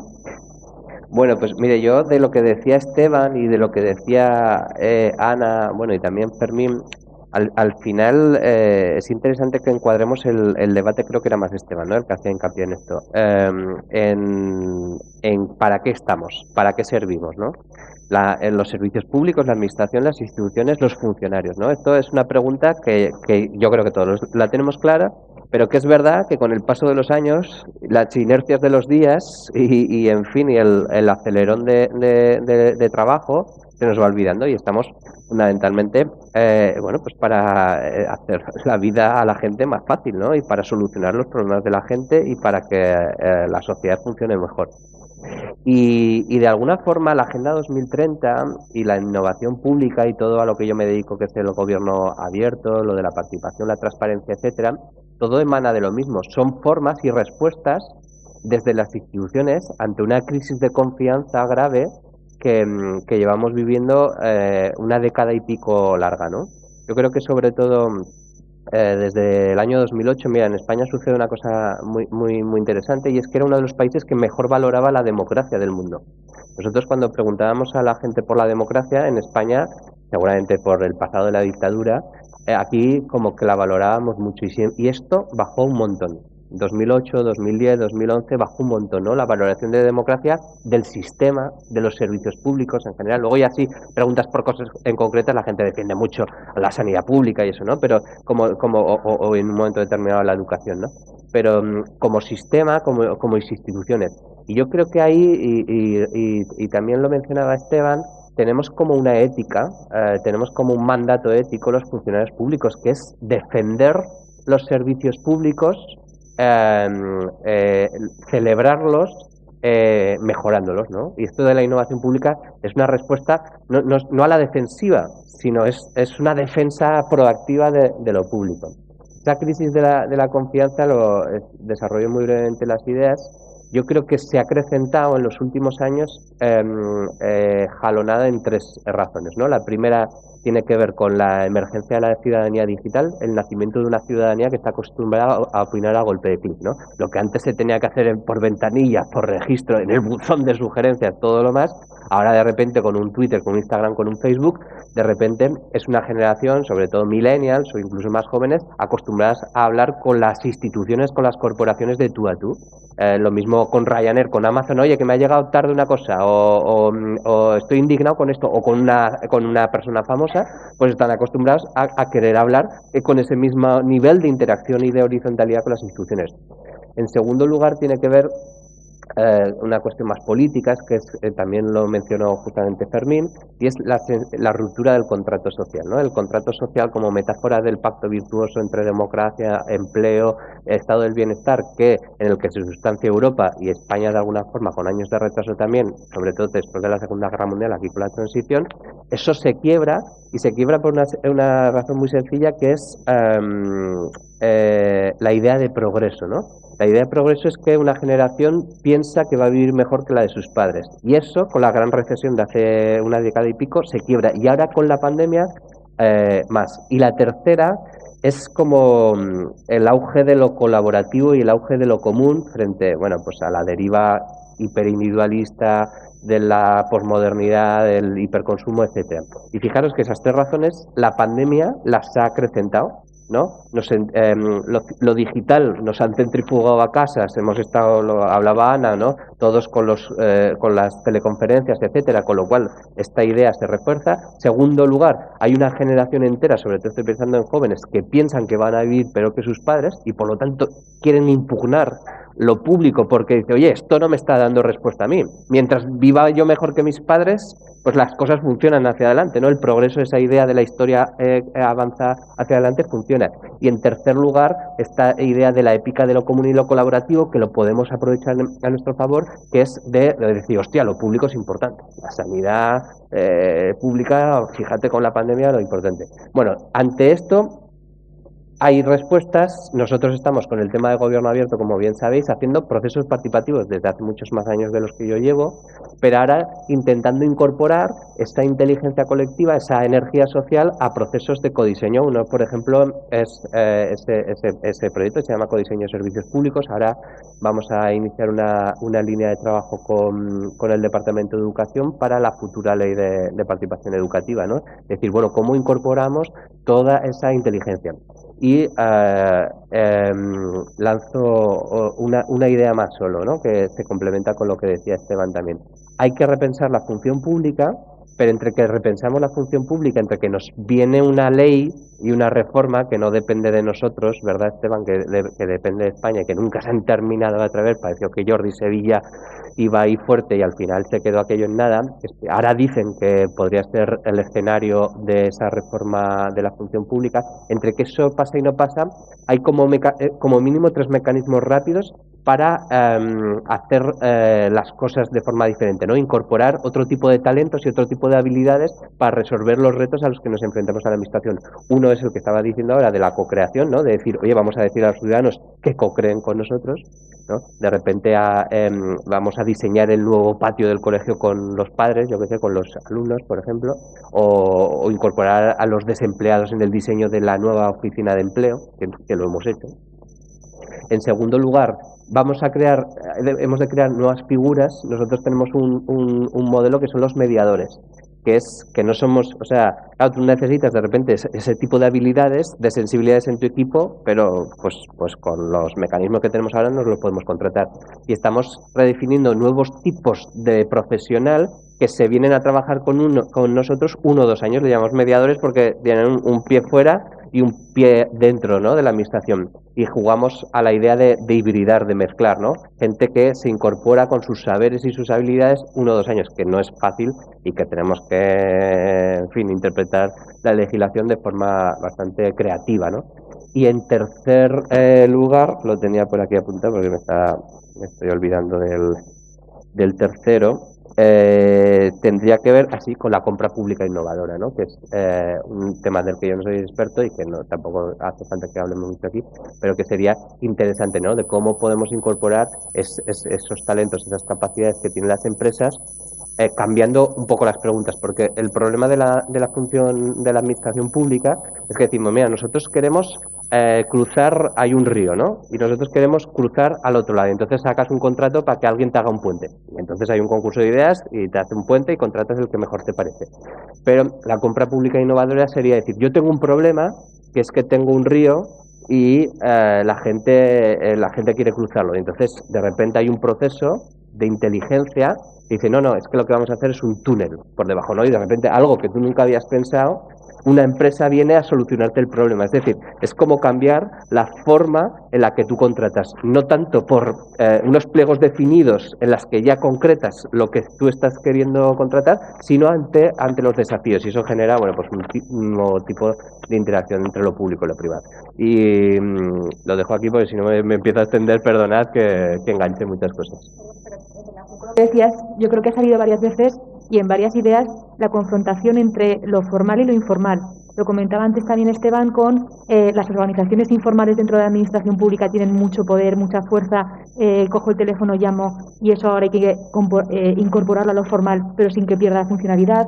Lo que decías tú también de la participación informal que tenemos a día de hoy, tenemos que ser capaces de incorporarla a una normativa de participación, pero sin que pierda la agilidad que se comenta, la rapidez, siempre hay confrontación porque en la administración tenemos como la parte formal que tenemos que empezar a desdibujar para poder adaptarnos. Al final la adaptabilidad de la administración tiene que estar ahí para poder, si no hay respuesta no hay administración.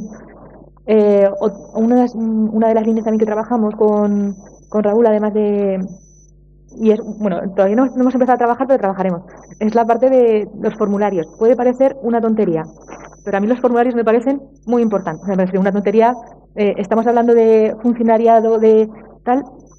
No podemos, o sea, nos relacionamos con la ciudadanía a través, fundamentalmente a través de formularios. Son formularios que a mí en alguna ocasión me ha costado rellenar. Y queremos que todo el mundo coja, los entienda. Tienen un proyecto que es verdad, o sea, hay formularios que son muy complicados y están en teoría disponibles para todo el mundo y estamos dejando de la gente que no es capaz de entenderlos ni de rellenarlos. Tienen un proyecto muy interesante de gente con discapacidad o capacidades diversas para poder adaptar esos formularios. Me refiero, nos tenemos que fijar a lo mejor en cosas pequeñas para acercarnos a la administración, a la gente. Si no, si estamos lejos de la gente y no damos respuesta a lo que están pidiendo y ponemos la barrera burocrática, el castillo, nos vamos a caer. O sea, el castillo de una empresa al final se va a caer porque no va a tener la base social que la va a sustentar. Por eso la barrera entre lo formal y lo informal es la base también de la administración, pero si se pierde esa base, creo que no vamos a poder hacer nada. En medio minutos. Sí. Se llama Gobierno Fácil y trabajamos con chavales de plena inclusión, a veces son personas con discapacidad intelectual o también con los colectivos de salud mental, ¿no? Y de repente un chaval con síndrome de Down o un chaval con esquizofrenia ve la forma, o sea, su mirada de la administración te ayuda a hacer una administración mejor. O sea, no es solo lo hacemos para que participen y que quede bonito, sino para hacer una administración mejor y que esos formularios se entiendan, ¿no? Y es una pasada cómo después de ese proceso de inteligencia colectiva, al final lo entiendes el chaval con discapacidad, pero es que lo entiende también los padres, que yo también soy padre, que no entendemos los formularios, ¿no? Entonces, bueno, sin más. Sí, porque a veces tenemos mucho paternalismo con cómo tratamos al administrado, de no, que te voy a decir yo qué te hace falta. Entonces, en ocasiones cuando tenemos a la vez el papel de ciudadano o ciudadana a la vez, sí que puedes tener opiniones, visiones, pero en ciertos ámbitos yo no he tenido nunca una empresa, no sé qué le puede hacer falta, un ejemplo un poco tonto, no sé qué le puede hacer falta a las empresas. Vamos a escuchar a todo el mundo, o sea, por eso la participación nos parece esencial y por eso mover el tema de la participación en el ámbito de la educación, porque los grupos de WhatsApp están ahí, me refiero, pero toda esa participación informal tenemos que, esa energía, ese movimiento, ser capaz de cogerlos y aprovecharlos para mejorar lo que tenemos. Y además, los funcionarios públicos, que como tú decías, nos quedamos ahí en el castillo con nuestros procedimientos, no ya formularios, todo el procedimiento, sí, complejos, difíciles de entender, burocráticos, no nos damos cuenta que somos funcionarios en un ámbito, pero luego somos ciudadanos y usuarios en todos los demás ámbitos. Y yo no sé vosotros, yo he tenido experiencias verdaderamente frustrantes al interrelacionarme con otras administraciones públicas. Ser incapaz, efectivamente, de presentar una solicitud porque no sabía lo que tenía que poner, no la entendía. Por tanto, es importantísimo ese diseño de formularios en particular, de procedimientos, esa simplificación, sobre todo porque es que tenemos las herramientas para hacerlo, porque no nos hacen falta muchas cosas que seguimos diciéndole al ciudadano que nos tiene que aportar, que nos tiene que justificar, que nos tiene que presentar. Si está ya casi todo en nuestro poder o en poder de otra administración pública a la que podemos acudir para mirarlo, para tener todas las garantías. Yo voy a contar una anécdota un poco de cómo puede llegar a ser las cosas y cómo no debería de ser, evidentemente. Una administración pública, bueno, iba a decir cuál es, que no es la civil. En un momento dado recibe instrucciones para destruir toda la documentación que tiene porque ha transcurrido el plazo y esa documentación ya no tiene ningún valor.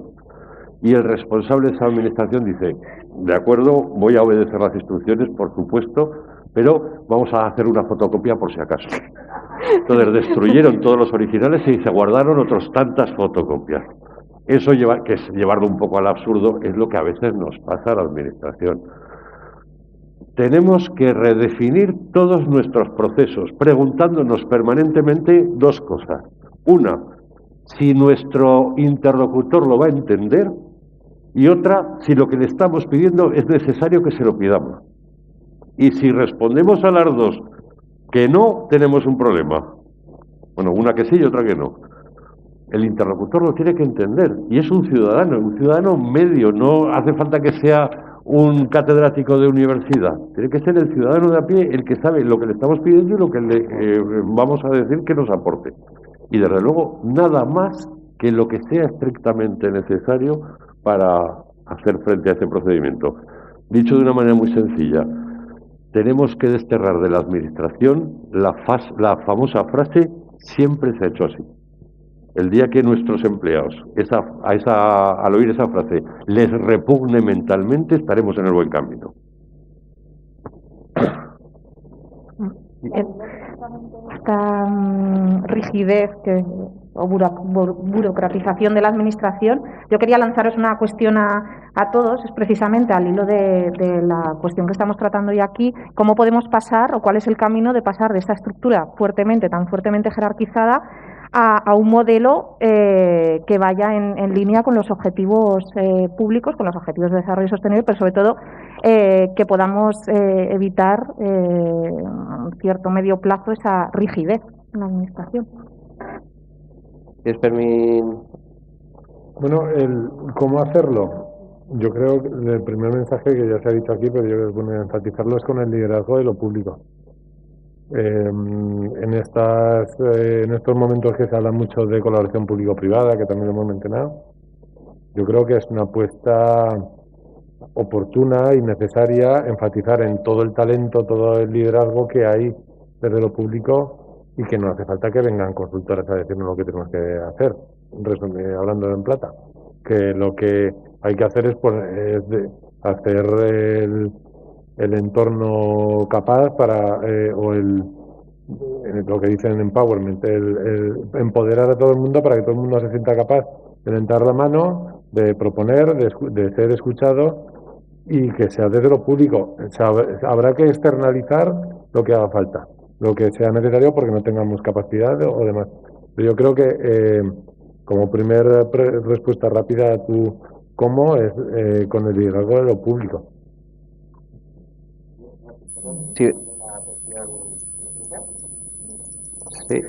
Sí, ahora. Una anécdota que justo la colgó Joaquín Meseguer, que es el jefe de transparencia, ahora el director de transparencia de Castilla y León. Han hecho un informe de las palabras que utilizamos en la administración, ¿no? Y las 9 más utilizadas es matrícula, inspección, imputar, denuncia, plazo, actuación, certificado, recurso y multa. Y las han contrastado con las 5.000 palabras más usadas por el mundo, o sea, por la sociedad del diccionario. Y solo 3 coinciden. O sea, estamos claramente hablando un idioma diferente al de la calle, ¿no? Y esto, bueno, pues sin más, me pareció gracioso. Y respecto a esta pregunta tan interesante que lanzas, Susana, de cómo somos capaces de transformar las jerarquías en redes, yo aquí sería optimista y diría que esto ya está pasando. O sea, aunque nos parezca que los que estamos dentro las cosas suceden a velocidad de tortuga, si miramos el retrovisor y echamos la vista atrás y pensamos en la administración de hace 40, 30 años, ostras, es que esto ya ha sucedido. Ahora estamos hablando, entonces, esto es siempre una guerra como de significantes en las que algunos, los innovadores, estamos siempre como en la vanguardia de inventando nuevos conceptos que poco a poco el sentido común, la cultura organizacional va asimilando como normales con el paso del tiempo. Cuando pusimos en marcha participación ciudadana en el Gobierno de Aragón hace cosa de 12, 13 años era una revolución y fuimos modelo Aragón en tal. Ahora ya estamos hablando de unos niveles de que sí, de codiseño, co-creación, palabras que a lo mejor a los que sois ajenos a ese mundo, pues ahora os parecen nuevas, pero que dentro de un tiempo estarán completamente asimiladas. Nuestra función, por ejemplo, en ese sentido, va de eso, ¿no? De experimentar cosas, probar cosas que parecen arriesgadas, que parecen innovadoras, para que poco a poco la administración las tome. Yo soy optimista, yo creo que están sucediendo ya revoluciones moleculares a veces invisibles o volando por debajo del radar, y que se están incorporando esas dinámicas de lo fast, lo proto, lo tech, lo no sé qué. Eso ya está sucediendo. Lo que hace el modelo este es que la gente tome conciencia de estos vectores como para acelerarlos, como para que el cambio sea todavía más grande. Luego yo apuntaría una idea que suelo repetir bastante y que antes compartía con vosotros, y es la idea de hacer palanca también sobre pues los funcionarios, no solo con vocación de servicio público, sino como con ganas de transformar las cosas y de innovar y tal, porque tenemos gente muy buena. Y tenemos gente muy buena pues porque las oposiciones, aunque son el menos malo de los sistemas, pero bueno, es un filtro que ya denota pues ciertas capacidades. Y aunque sea por una distribución estadística de la sociedad, en tipo campana de Gauss, nosotros tenemos un 10% de gente muy, muy, muy buena, un 80% de gente que cumple y un 10% de gente que no voy a mencionar, ¿no? La idea es cómo trabajar con ese 10% de gente buena, que todos más o menos somos capaces de identificar, y que hagan palanca y que se alíen para que el 80% de gente que es buena y que cumple se enganche a esas dinámicas, ¿no? Y no se enganche a las otras, que es lo de siempre, ¿no? Al que genera malas prácticas y tal, ¿no? Yo creo que en fin, esta como idea fuerza final, esta transición de las jerarquías, de esas sociedades disciplinarias que parecía que retrató Foucault en los años 70 y que éramos herederas porque las instituciones públicas habían tomado modelos weberianos que a su vez venían de estructuras industriales, ¿no? Que en algunos casos montamos los servicios públicos como si fueran a imagen y semejanza de las grandes industrias del siglo XIX. Eso ya está mutando, y aunque hay trazas todavía de eso y hay todavía resquicios, hay más de lo otro, ¿no? De aperturas y de reinvenciones. Perdón, en el lenguaje que has demostrado, seguimos todavía en esa sociedad disciplinaria, porque hablabas de multa, hablabas de disciplina, imputación. Claro, seguimos todavía con esa parte de la administración amenazadora y no de la administración colaborativa con el ciudadano. Estoy de acuerdo contigo en que se están cambiando cosas, pero tenemos todavía marcos legales muy estrictos que a lo mejor nos impiden poder avanzar. Es que me sale la vena burócrata de derecho, y entonces que a lo mejor hay cosas que quieres hacer, pero es que la ley 39 no me deja.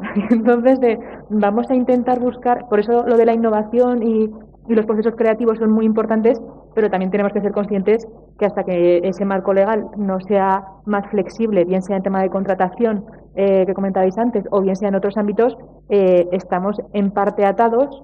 Y ahí sí que volvería a poner en valor la organización informal frente a la formal, de, vale, formalmente funcionamos así, somos esto, pero informalmente dejo o habilito medios alternativos para hacer cosas, me busco la vida, siempre cumpliendo con la legalidad básica que me establece el marco legislativo básico, pero busco medios alternativos. O sea, por eso ponía antes en valor el tema de la innovación, de tenemos que dar soluciones con el cinturón muy estrecho que tenemos del marco legal. Y entonces hay veces que en paralelo surgen ideas para, vale, voy cumpliendo normativa, pero a la vez voy abriendo otros caminos que me dejan cumplir normativa, pero ser más ágil a la hora de dar respuesta. Sí, lo que pasa, comparto el tema de la rigidez de los marcos legales, que es verdad, pero incluso con los que tenemos se pueden hacer muchas cosas que no hacemos. Una. Y segundo, hay muchos que los podemos cambiar. Es decir, no podemos cambiar la ley de procedimiento administrativo, pero un decreto del Gobierno de Aragón, pues sí. Otra cosa es que cambiar un decreto del Gobierno de Aragón es una tarea importante. Son 6-7 meses de trabajo, con un procedimiento de negociación. Pedimos informes absolutamente a todo el mundo, pero después de esos 6 o 7 meses hay un nuevo decreto. Luego se puede hacer y lo que hace falta es tener las ganas. Esa es la primera cuestión que quería comentar al hilo de esto.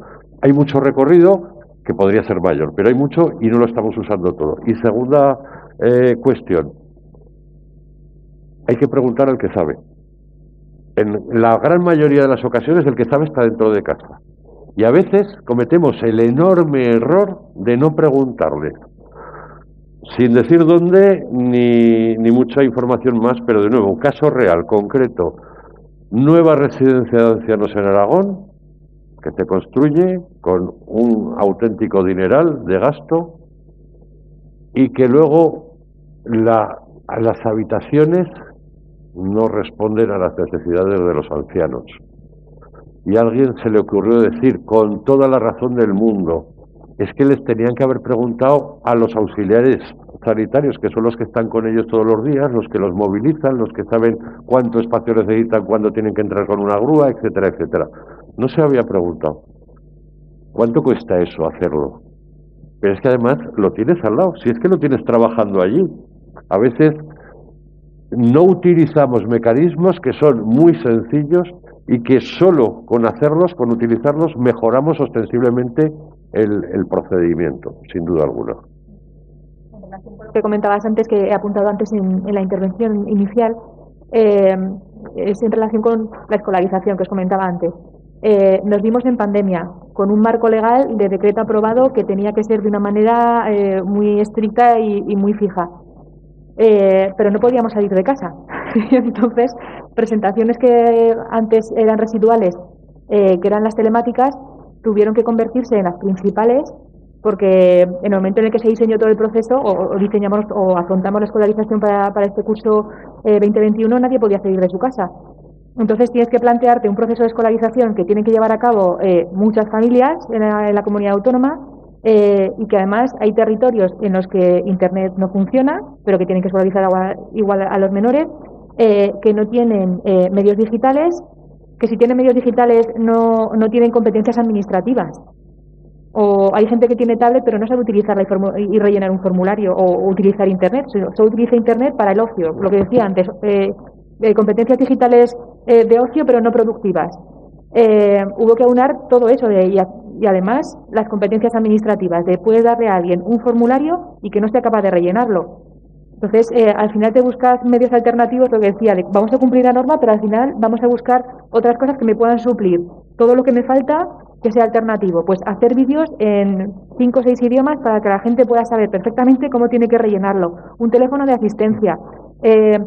También tuvimos fallos, o sea, pudimos asignar a lo mejor lengua de signos. La primera rueda de prensa, pero me parece que no siempre tenemos en cuenta la asignatura de las ruedas de prensa, y hay mucha gente que se pierde mucha información porque no asignamos las cosas, o sea, porque tenemos nuestra visión y a lo mejor como no hemos crecido en un mundo inclusivo, no tenemos en cuenta, porque simplemente no por nada, sino porque no caes en que pueda haber esas necesidades. Entonces, estamos modificando el decreto. O sea, la conclusión es esa, hemos cogido todo lo bueno que tuvimos durante pandemia para que la siguiente escolarización, no sé si, bueno, supongo que habéis escolarizado menores, había que ir a los coles, nos juntábamos todos los padres en un cole a ver qué número salía y era un momento de estrés. Este año cogimos y lo hicimos por internet. Se hizo una rueda de prensa, un sorteo, se sacan las bolas y ya está. Y entonces evitas desplazamientos, evitas tensiones, se evitan muchos momentos y muchas actuaciones que no son necesarias repensándolo. Y de momento de crisis es una oportunidad, cogemos cosas buenas que incorporamos al proceso ordinario. Ya, a ver si llegamos a tiempo en esta escolarización, que esperemos llegar, que hemos empezado ya. Pero sí que es largo, pero al final se pueden sacar cosas buenas y que merezcan la pena. Sí, si me permitís, 3 cositas quería apuntar porque hablamos de reforma. Justamente esta semana se ha filtrado el borrador de Real Decreto Ley lo tengo aquí delante por el que se prevén medidas urgentes para la modernización de la administración pública y para la ejecución del plan de recuperación, transformación y resiliencia. Es el que se ha filtrado por el jaleo que hubo entre Pedro Sánchez y Pablo Iglesias para controlarlo desde el Consejo de Ministros y demás. Desde luego que en se nos plantean preguntas importantísimas pues, sobre procedimientos de tramitación normativa, se introducen modelos de gobernanza para gestión de fondos, etcétera, de lo mismo que estamos hablando aquí. O sea, yo creo que es un momento para reflexionar y trabajar profundamente, llevaros deberes, por favor, para vuestro propio día a día. Me gustaría introducir un tema que estamos hablando aquí de tecnologías y de cómo maduras están y cómo nos permiten, nos capacitan, nos apalancan algunas de las transformaciones. Yo hablo siempre de tecnologías digitales, también tecnologías verdes, incluso La Agenda 2030 podríamos considerarla una tecnología.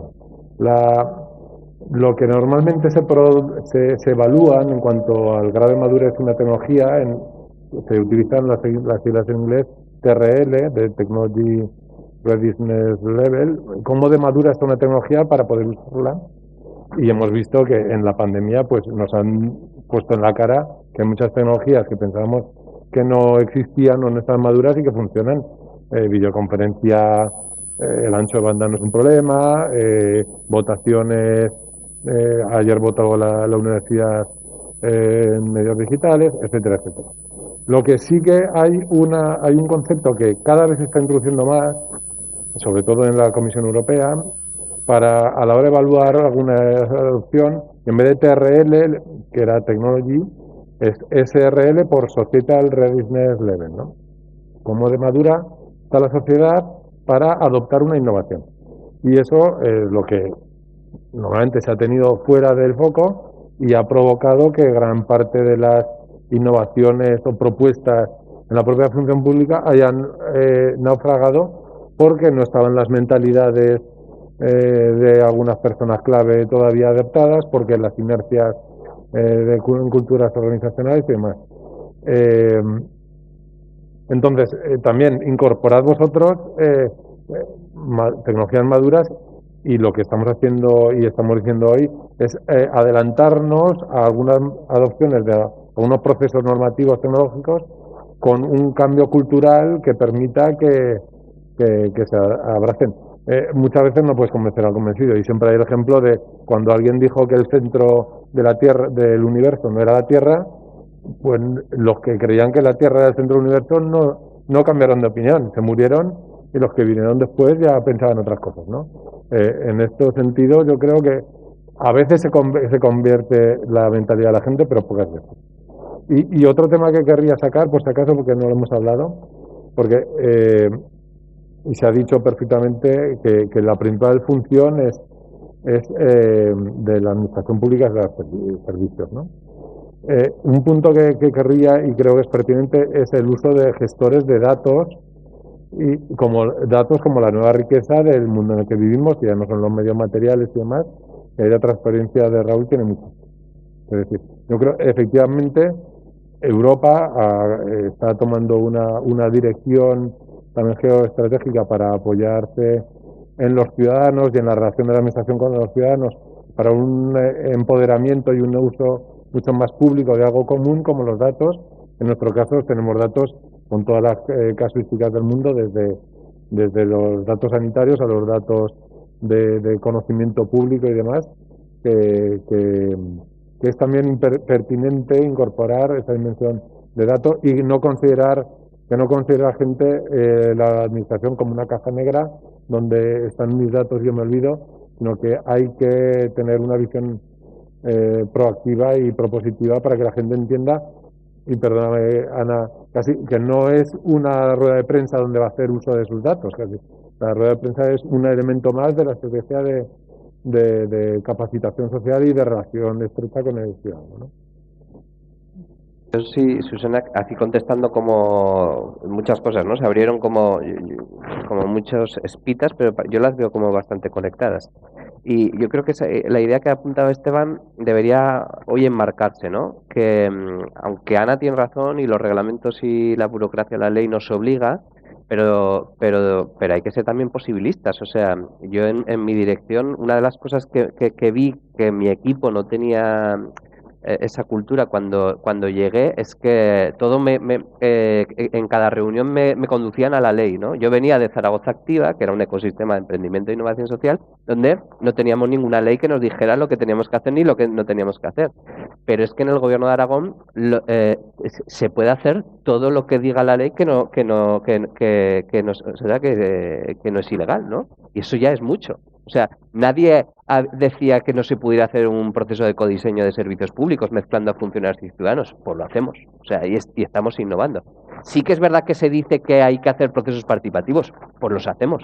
Pero hacemos lo que nos dice la ley que hay que hacer, y hacemos todo lo que pensamos que no es ilegal, que es mucho, que es infinito.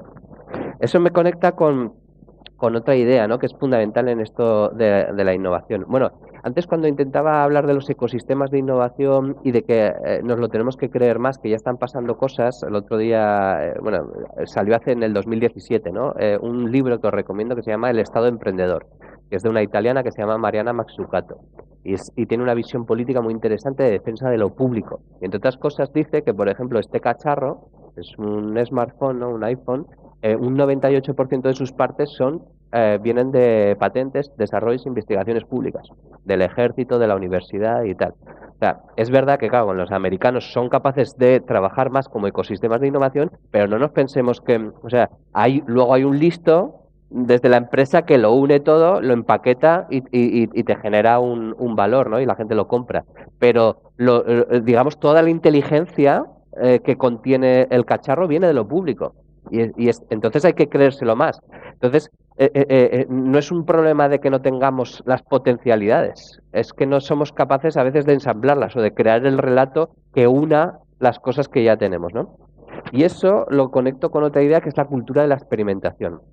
El problema de la administración pública, que es tan refractaria a la creatividad, al talento y a la innovación, es que no nos dotamos de cultura de la experimentación, no nos dejamos probar, no nos dejamos experimentar, no nos dejamos equivocarnos, ¿no? Y para innovar es que hay que mancharse las manos y hay que pifiarla de vez en cuando. Y por eso esta idea de los laboratorios, no nos llamamos laboratorio porque suene sofisticado, nos llamamos laboratorio para quitarnos presión de encima, porque en un laboratorio a veces fallas y te equivocas y metes la pata. Y el problema es que los servicios públicos tenemos la lógica primero del reglamento y la ley, ¿no? La lógica de los 4 años, la lógica del presupuesto público. Claro, eso te genera una presión de que tienes que hacer las cosas perfectas y para que salgan perfectas, pues claro, haces 1 o 2 cada 4 años, ¿no? Pero así no se innova haciendo muchas y ensayando, ¿no? Edison, ¿no? Me parece que es el famoso ejemplo, ¿no? Debió hacer 300 prototipos hasta que inventa la bombilla buena.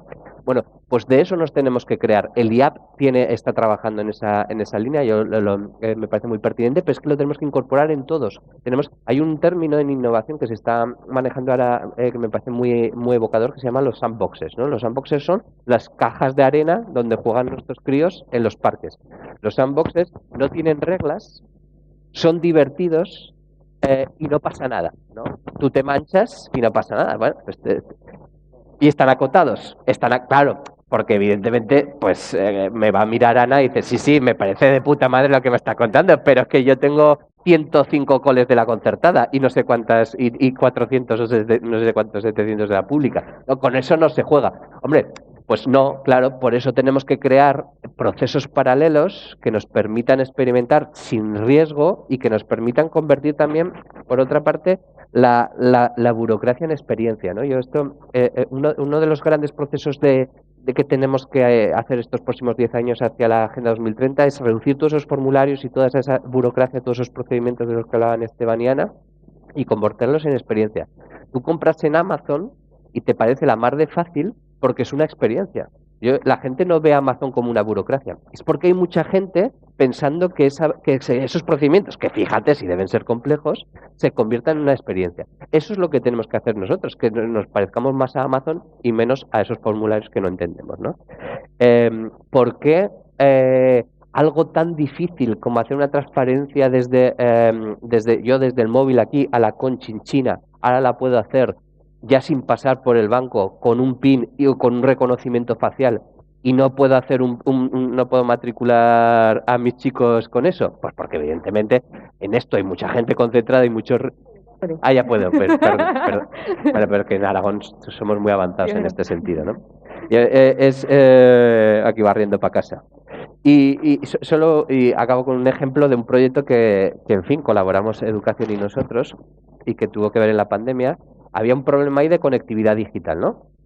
Hay pues una serie de niños, de familias, que evidentemente tenían una conectividad digital limitada o incluso nula, pues sus padres pues no tendrían un ordenador, una tablet, no. Hay gente fuera de juego, ¿no? Excluidos, vulnerables. Y entonces nosotros pensamos cómo podíamos llegar a ellos, porque ahí había una brecha emocional. La educación había dejado de tener un contacto con ellos, habían dejado de estar en la escuela y esos no se estaban conectando al Zoom o al Classroom o lo que sea, ¿no? Y montamos una cosa que se llamó Libros que Unen. En 3 semanas montamos un grupo con diseñadores gráficos, ilustradores, maestros, los chavales de plena inclusión. Cogimos 7 libros, por cierto, de dominio público para que la ley no nos machacara, o sea, es decir, El Quijote, Fábulas de Esopo. Los adaptamos a cada curso de primaria, de primero a sexto de primaria. Mandamos 11.880 por correo y luego un ejército de voluntarios les llamó a las casas para tener tertulias dialógicas y hablar, con la excusa de las fábulas de Esopo del Quijote, hablar de las emociones y de la vida y tal. Y eso lo montamos desde voluntariado, querida amiga, compañera Ana, lo montamos desde mi dirección general, que somos competencia en voluntariado, pero lo hicieron un montón de maestros y bibliotecarios y educadores y tal. Pero como horas de voluntariado, y no fuimos capaces de montarlo desde el departamento, pues porque evidentemente, en fin, nos chocábamos con todas las normas, todo, en fin, no voy a hacer más. No, que lo voy a coger, pero para bueno. Venga, dale. No, porque lo importante, y me gusta resaltarlo, que en el ámbito de la educación hay mucha innovación que viene desde abajo. O sea, porque en los coles hay mucha libertad, hay muchos proyectos que nacen, hay mucho proyecto en escuela rural. O sea, porque escuela rural es... tienes una clase con 5 niños de 3 a 12 años, búscate la vida para dar clase. Y es muy complejo, pero al final se buscan maneras de dar clase que son innovadoras y que luego se trasladan al resto de centros. El ámbito educativo es un ámbito de innovación y es un ámbito en el que va de abajo a arriba. O sea, hay veces que proyectos nacen en centros o nacen y luego se expanden por con el resto del funcionariado, ya sea docente o no. Entonces, hay actividades positivas. Me refiero, me tengo que poner en positivo, Raúl. No, me cabe que sí, muchísimo positivo, sí. No, pero fíjate, actividades que salen de un centro, hay algunas que se pueden extender a nivel institucional y otras que no. O sea, esta era un momento malo para el nivel institucional, pero la educación, ¿qué parte de los coles? Los proyectos coeducativos, o sea, coeducativos, y también hay trabajo colaborativo. O sea, y el trabajo colaborativo es manera de trabajar que yo puedo ser muy bueno, yo estoy en mi pupitre haciéndolo fenomenal, pero es que voy a tener que trabajar con 5 personas y ponerme de acuerdo. O sea, la típica cartulina que hacíamos en tiempos para hacer deberes o para hacer proyectos, se trabaja así a diario. Esa manera de trabajar de cada funcionariado del futuro me parece fundamental, el trabajo colaborativo. Y que ahora con pandemia a lo mejor está bajando más. Los talleres internivelares, o sea, hay muchos proyectos que se hacen en internivelares, talleres internivelares son, juntamos alumnado desde sexto, un día va a ir a primero y van a trabajar juntos resolviendo problemas juntos. Además de otros proyectos que hay en educación, como pueden ser los hermanos mayores, como pueden ser los vigilantes, de cara al bullying y demás. Hay muchos proyectos que nacen desde abajo con la innovación de un docente y que luego sí que se pueden coger y aprovechar y extender a toda la red, pero porque la actividad educativa sí que tiene unos límites, tiene un currículo, tiene unas cosas, pero tiene menos límites formales que la actividad administrativa, pero sí que ahí intentamos aprovecharlo desde el ámbito de la educación. Pues a mí, si me permitís, voy a introducir un elemento totalmente discordante con lo que habéis planteado, no porque no esté de acuerdo, que lo estoy, sino porque parece contradictorio. De acuerdo con la innovación, de acuerdo con la experimentación, de acuerdo con la colaboración, pero no nos perdamos de vista una cosa: si alguien ha hecho algo y funciona, cópialo. Tampoco hay que innovar en ese aspecto. Ya lo han hecho otros y les está funcionando, y eso no lo perdamos de vista. Lo ilustro con un ejemplo. Si yo pregunto a cualquiera si tiene más recursos más personales, materiales y de todo tipo, la sanidad pública o la sanidad privada, supongo que todos diríais que la pública, y si no decís eso os equivocaríais porque los tiene a años luz. Sin embargo, si yo me tengo que hacer una prueba en la sanidad privada, normalmente en el día voy a la consulta del médico, me manda la prueba, me la hacen en un rato, la informan y me ve otra vez mi médico para decirme que con esa prueba qué tratamiento tengo que tener. Ahora vamos a la pública. Voy al médico de cabecera, hace un papelito, lo mandan, me mandan una carta por correo con el coste económico, me citan para dentro de 4 meses, voy a hacerme la prueba, no me hacen el diagnóstico ese día, me lo mandan otro día, tengo que pedir cita entonces al especialista. No tiene nada que ver. ¿Por qué? No somos capaces de copiar eso y hacerlo en nuestro ámbito si tenemos más medios. Y como eso es un ejemplo, es decir, no me estoy metiendo con la sanidad, lo podríamos extender en muchos otros aspectos nuestros. no solo de lo que hace el privado respecto del público, de lo que hacen otras administraciones públicas o de lo que han hecho. Si a nosotros se nos dirigen desde otros ámbitos administrativos preguntándonos cómo hacemos algo, estamos encantados de contarlo, y si además lo que hacemos está funcionando, con mayor motivo. Por lo cual esa colaboración interadministrativa que a veces no usamos, la estamos perdiendo, y es un recurso muy eficaz en muchísimas ocasiones. Y quería apuntarlo también, porque si no me parece que nos centramos solo en la innovación, en el avance, en la mejora, pero que lo otro tampoco está mal, ¿eh? Interadministrativa, incluso intraadministrativa, porque incluso entre servicios provinciales responden de manera diferente y actúan de manera diferente ante un mismo problema. Y alguna vez llamas de, oye, ¿cómo lo haces? Y la gente se sorprende en plan, uy, nunca habíamos hablado de cómo hacíamos en diferentes servicios provinciales, porque los problemas son los mismos en estas provincias. También es importante aprovechar ahí lo que hacemos en casa. Nosotros a ese respecto justo vamos a lanzar en las próximas semanas una plataforma que se llamará modelohip.net, ¿no? Con lo del hexágono, y va a ser un banco de proyectos en las que tú puedes buscar ideas en función de los vectores para inspirarte, ¿no? O sea, un poco también esa idea que decía Esteban, ¿no? De innovación por osmosis, ¿no? De decir, a ver cómo me lo puedo llevar a mi terreno, ¿no? Y que tradicionalmente siempre lo hemos hecho, tengo este problema, espera, que voy a ver cómo lo ha regulado esta comunidad autónoma, voy a ver cómo lo ha hecho otra comunidad autónoma, y vas haciendo tu adaptación, porque al final no se puede transponer todo de manera íntegra, pero sí que vas adaptando con cosas que están funcionando en otros sitios.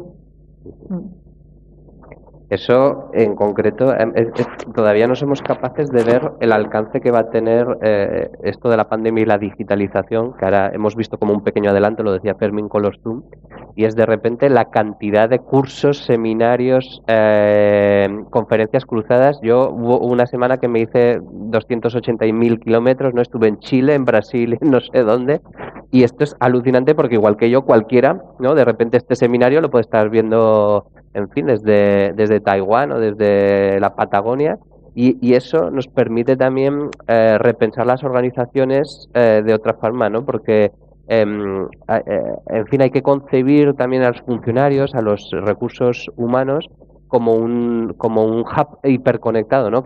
Como un potencial nodo múltiplemente conectado, y lo que antes era un itinerario, dice, mira, yo entraba en la función pública, tenía un jefe, ¿no? Yo que sé, mi jefe de servicio, y esa era mi fuente de información con el mundo. Este era lo que me decía, lo que tenía que hacer, y de vez en cuando me informaba de, mira, es que hay un plan y nosotros tenemos que hacer esto. Y ahora de repente no.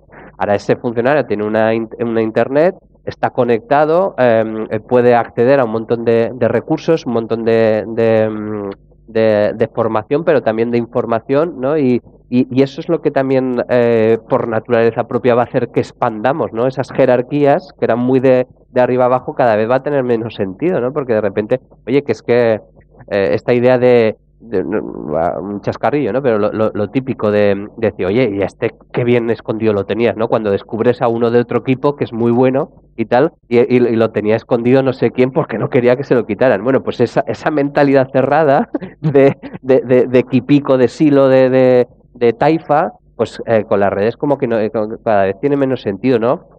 Bueno, sigue existiendo, pero joder, nos podemos, ahora, en fin, esa idea de la transversalidad y la colaboración es como mucho más accesible que nunca, ¿no? Pero prefiero que tengas tú el 10% innombrable a tenerlo yo. Ah, vale, bueno, vale. Bueno, yo creo que además ha quedado patente todo lo que se está haciendo, que quizá es verdad que en esa rigidez que hablábamos de la administración o ese desconocimiento a lo mejor por parte de la ciudadanía de lo que se está haciendo mucho, se ha visto aquí. Es verdad que bueno, pues las normas a veces nos ponen esos bloqueos que comentábamos, es verdad que se están haciendo muchas cosas, se está innovando mucho y se está yendo por la senda del camino que tenemos que ir, pero uniéndolo todo sí que quería apuntar también al hilo que el tema que había salido también antes en relación con los profesionales públicos, la redefinición de esos roles de los profesionales. Es verdad que en la administración talento hay mucho, tenemos mucho talento, habría que aprovecharlo a lo mejor, pues lo que decimos, con esa interconexión, esas redes de personas, y quizá, pues eso, tendríamos, no sé, os planteo cómo tendría que ser ese profesional del futuro, enlazando con lo que apuntaba Esteban en relación con las retribuciones, si por objetivos o o en función pues, de las tareas. Pero sí que quería apuntar eso, que es verdad que se está haciendo mucho y que estamos avanzando, pese a que es verdad que hay mecanismos que nos hacen que vayamos de una forma más lenta, pero creo que vamos por el buen camino y quizá pues eso sería lo siguiente, ¿no? Dentro de los profesionales ver cómo podemos adaptar ese talento y motivar a la gente y que realmente el trabajo se desarrolle por objetivos y en ese sentido, ¿no? Es una buenísima pregunta para Esteban.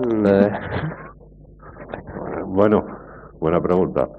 Yo no tengo ninguna duda que una parte cada vez más importante de las retribuciones del empleado público tiene que estar ligada a los objetivos que cumple. Y para eso tenemos varios escollos. El primero de todos, la definición de cuáles son sus objetivos. ¿Quién hace la definición? El segundo, ¿cómo se mide el cumplimiento o no de esos objetivos? El tercero, ¿qué papel juegan las organizaciones sindicales en este nuevo diseño de una administración del siglo XXI? Que entiendo que, igual que nosotros estamos sentados aquí reflexionando sobre este tema y pensando lo que queremos hacer y cómo lo podemos hacer, ellos deberían hacer algo parecido y ser unas organizaciones sindicales necesarias sin ninguna duda, pero que respondan a estas demandas, por supuesto. Y luego, una cuestión es esa, la de las retribuciones y su definición, y otra que también quiero poner sobre la mesa. ¿Es necesario que los empleados públicos seamos vitalicios o no? Que es otra pregunta a tener en cuenta. Yo soy de la opinión de que buena parte sí. Quizás no todos los que ahora están definidos como funcionarios deberían tener esa condición, porque eso hace que la estructura sea muy rígida, pero sí que hay un componente importante de los empleados públicos que para mí, por esa cuestión de independencia que se le presume al funcionario, de desvincularlo con los avatares políticos de cada momento, tienen que tener una garantía de estabilidad. Pero dicho eso, tenemos que tener también mecanismos para apartar de nuestra organización al indeseable. Mecanismos que no tenemos ahora. Es decir, todos conocemos casos de gente que el día que aprobó la oposición, pues le tocó la lotería y a partir de ese día ha hecho lo que le ha dado la gana y la organización no ha sido capaz de quitarlo de en medio, porque el sistema es complicado, porque el sistema es a veces excesivamente garantista, porque el que tiene que tomar la decisión dice, bueno, yo aquí voy a estar un tiempo, pero luego ya no voy a estar yo, pues me voy a enfrentar, me voy a poner a malas, por la razón que sea. Entonces, con las garantías debidas, con las cautelas debidas, pero hay gente que no se merece estar trabajando en la administración y lo está haciendo. Bueno, estar trabajando es un eufemismo. Estar en la administración. Y que además no es ya lo malo ese comportamiento pernicioso, es que además eso se contagia. Y si no se contagia, lo que produce es un efecto de mala baba en el resto de compañeros. Bueno, pues ahí tenemos también posibilidades. Seguro que no conseguiremos el 100%, pero al menos tenemos que planteárnoslo e intentar avanzar en que al rácano no le resulte cómodo estar en la administración. Si unimos las dos cosas, pues igual yo creo que tenemos un buen trecho, pero desde luego el sistema retributivo, a mi juicio, tiene que cambiar. No puede ser, pues eso, que tengamos lo que tenemos y que todos, por estar en una determinada posición en la estructura administrativa, cobran lo mismo, hagan lo que hagan. Hagan mucho o hagan poco. Es más, el que hace poco suele seguir haciendo poco, el que hace mucho, además le toca hacer lo que el que no hace, no quiere hacer, porque se lo encargan a él. Entonces tenemos que cambiarlo, no tengo ninguna duda. Y en relación, bueno, yo en la parte retributiva no voy a entrar, Esteban, pero en relación con las habilidades que tienen que tener, desde el punto de vista de la educación, se está cambiando a una educación por competencias. Ya no valoramos solo el contenido que has aprendido, sino si ha calado en ti o no, o sea, qué competencias has adquirido con ese contenido. Y la evaluación de las competencias y el conocimiento de las competencias cada vez es más importante en la normativa educativa. Se hacen informes diciendo qué competencias tienes y cuáles no, de cara a que a lo mejor las titulaciones formales anteriormente eran muy... O sea, si no tengo un título de no sé qué, no puedo acreditar, tenemos que cambiar también esa manera de pensar, porque puedo tener muchas competencias adquiridas de manera informal o adquiridas por vía práctica, que no se están reconociendo, y es gente que tiene capacidad y potencial y que desde el punto de vista o el ámbito educativo sí que se están empezando a trabajar y a reconocer porque esa formación está ahí y es valor que se puede aportar de cara a lo que decías de los nuevos perfiles de funcionariado y cómo podemos estructurar los mismos. Pues yo creo que la parte de las competencias desde el punto de vista de educación sí que puede ser relevante. Es un tema complejo. Mira, con Esteban antes hablaba, ¿no?, de lo de los funcionarios vitalicios. Yo soy un defensor a ultranza de la función pública y además con un pasado sindicalista del que estoy orgulloso y en el que, en fin, todavía me siento identificado. Pero evidentemente no hay nada más injusto que la tabla rasa, ¿no? Que la igualdad absoluta está garantista, con la que a veces lo igualamos todo, ¿no? Todos somos iguales ante la ley, todos somos funcionarios, todos tenemos los mismos derechos. Hombre, pues eso bien, ¿no? Pero que de repente el que hace el doble, que el que hace la mitad, cobren lo mismo, pues eso al final va a generar una distorsión terrible y la genera, ¿no? Eso es un camino directo a la frustración y en fin, y a la depresión de mucha gente, ¿no? Cuando el día que llegas todo ilusionado, que has aprobado la plaza y que tienes ganas de trabajar mucho y estás, en fin, con toda la energía, pues, en fin, puedes tener la mala suerte de caer con uno de esos, ¿no? Al lado, y dices, este trabaja la mitad, es un jeta, en fin, lo típico. Yo creo que hay pocos, pero lo que pasa es que cunden mucho, o sea, son muy visibles. Y eso, evidentemente, menoscaba todo el sistema, porque al final no solo estás teniendo un recurso menos en esa persona, sino que al final estás contaminando al otro, ¿no?, al que tenía ganas y energía de hacer las cosas. Entonces ahí hay que actuar. Yo en su momento pensaba que es muy difícil ir para atrás, ¿verdad?, en derechos. Los sindicatos no lo permitirían, probablemente con razón, porque los sindicatos nacen para defender los derechos, pero sí que al menos lo que edifiquemos a partir de ahora en el futuro, pues por ejemplo las nuevas subidas salariales, yo sí que en fin, me atrevo a decirlo sin ningún tipo de complejo, sí que las ligaría al desempeño. Y el problema es cómo somos capaces de estructurar esa estructura de evaluación del desempeño, que no es fácil, ¿no? Pero vamos, hay cosas más difíciles. Hemos ido a la Luna en el año 69 o algo así, ¿no? No debería ser tan difícil. Yo hay otra cosa además que creo que es casi tan dañina como la igualdad rasa, esa radical salarial, y como el acceso a la función pública, que también hay que reformarlo, que también sería otra cosa a modificar, o incluso en un momento determinado la condición vitalicia de algunos puestos que no se justifica. O sea, no es lo mismo el interventor de un ayuntamiento, que evidentemente tiene que ser fijo para salvaguardarlo del poder político, como decía Esteban, del vaivén, en fin, de la presión en un momento determinado, y hay otras plazas, oye, que podrían ser perfectamente un poco más dinámicas. Naciones Unidas cada 5 años te renueva o no en función de si tu puesto de trabajo es útil y si lo has hecho más o menos razonablemente bien, ¿no? Y hay otra que también tiene que ver mucho con el estatus actual, que es el tema de las plantillas y sobre todo de las RPTs, ¿no? A mí me parece todavía más dañino que la RPT sea un Santa Santorum, que en el momento en que alguien tiene una plaza es suya y eso, en fin, es ya como una especie de conquista, como para toda la vida, y ya tienes hipotecado como ese puesto de trabajo para un funcionario. Eso a mí de verdad que es que no se corresponde con la realidad y con la necesidad de los servicios públicos. Ya es bastante tener la condición de funcionario público que te da estabilidad para toda la vida, como para que además esta idea de conservar una plaza para siempre. A mí me parece que ahí sinceramente nos dimos un disparo en el pie y nos atamos una mano a la espalda, ¿no? Y nos complica mucho las cosas. Y hay que ser honesto y sincero con nosotros mismos. Yo ahora no hablo como director general en absoluto, hablo como funcionario, en definir que algunos de los derechos que hemos ido consiguiendo, pues algunos se están volviendo en nuestra contra. Y no hay nada más antisindical, por cierto, que defender unos servicios públicos inamovibles y que dejan de ser percibidos como útiles y como eficientes por los ciudadanos, porque si no la presión que vamos a ir generando va a ser cada vez más importante. Y esto lo ligo con un poco el tema de trasfondo, que a lo mejor Isabel, cuando nos propuso el seminario y y bueno, la propia presencia de Fermín nos lo recuerda todo el rato, y estos cubos, que es la Agenda 2030, que yo creo que está más conectado de lo que pensamos.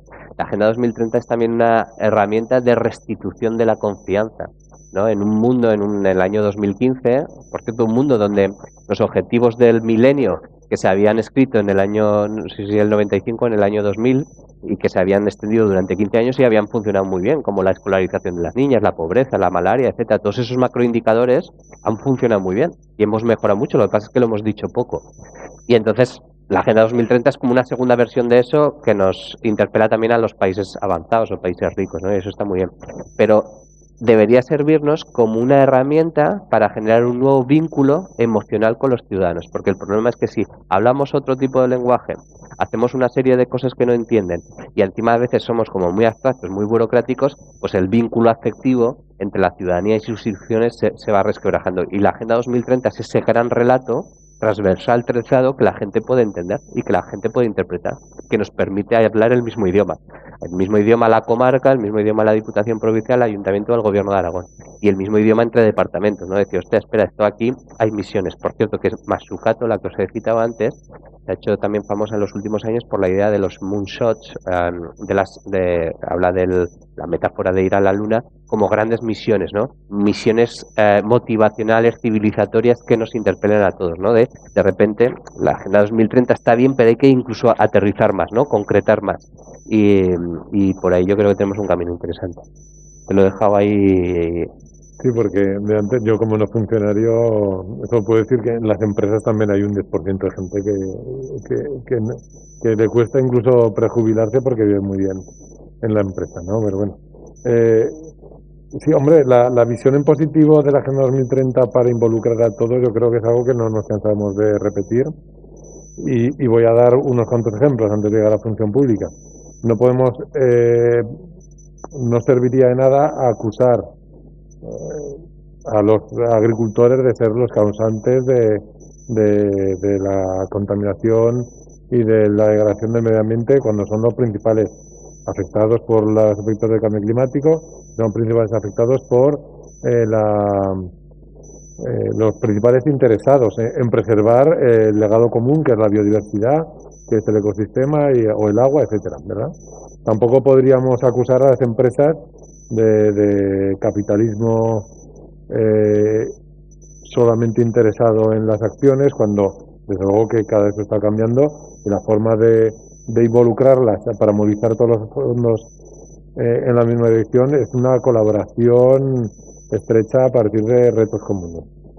Con la función pública igual, el 16 apunta directamente a una institución que en muchos países se refiere a algo tan como que haya una cierta democracia, que no se peguen tiros a la gente por las calles. Hay muchas realidades en el mundo, pero en nuestro caso es hacer unas administraciones públicas cada vez más interconectadas, más relevantes, más eficientes, más verdes, etcétera, etcétera.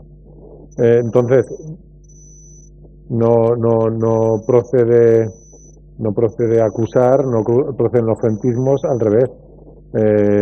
Aprovechar lo que tenemos entre todos, que es mucho. Como he dicho antes, la capacidad de talento es infinita en el cuerpo de funcionariado, en las administraciones públicas. Es verdad que estamos en un momento así como la Agenda 2030 nos quedan 10 años, una década, en la función pública estamos viendo 40 años después de la creación de la administración, pues estamos viendo ya una oleada, digamos, de jubilaciones, lo cual nos lleva a pensar en cuáles de esas plazas hay que repetir o hay que rehabilitar o reformar, ¿no? No quiere decir siempre pensar en el que está al principio y cómo lo vas a cambiar, sino jugar con esos momentos. Esta década yo creo que y de hecho en los últimos meses y en los próximos 2 años se está redefiniendo y se está haciendo un esfuerzo muy importante, motivado por lo que decíamos antes de los fondos europeos de recuperación, el Real Decreto Ley que saldrá, etcétera, donde se está pensando cómo será la administración en los próximos 10, 15 o incluso 20 años. Yendo a lo macro, ¿cómo se nos va a pagar, cómo vamos a asegurarnos que nos llegan los dineros para acometer esa transformación? Por cierto, de dineros que serán en Aragón, pues varias decenas de millones de euros para los próximos 2-3 años, ¿no? ¿Cómo llegarán esos dineros? Pues por hitos, por milestones. Si tú te propones un hito, te vamos a pagar cuando lo cumplas. Me da igual en que te lo hayas gastado. Vinculado con lo que decíamos antes del rendimiento individual. Total, que en este diálogo de macro-micro y de colectivo individual, yo creo que es inevitable pensar hacia dónde van las cosas y cómo tenemos que aplicar todos y cada uno de nosotros. Muy bien. No sé si queréis hacer algún apunte más, alguno de vosotros. Pues agradeceros a los 4 que hayáis participado en este seminario, que hayáis sacado un hueco en vuestras agendas para colaborar con nosotros, con el IAP, y agradeceros a todos los que estáis aquí, a los que nos estáis viendo desde el aula virtual y YouTube, vuestra asistencia, y bueno, confiar en que en las siguientes ediciones del seminario contar con vuestra participación. Gracias a todos.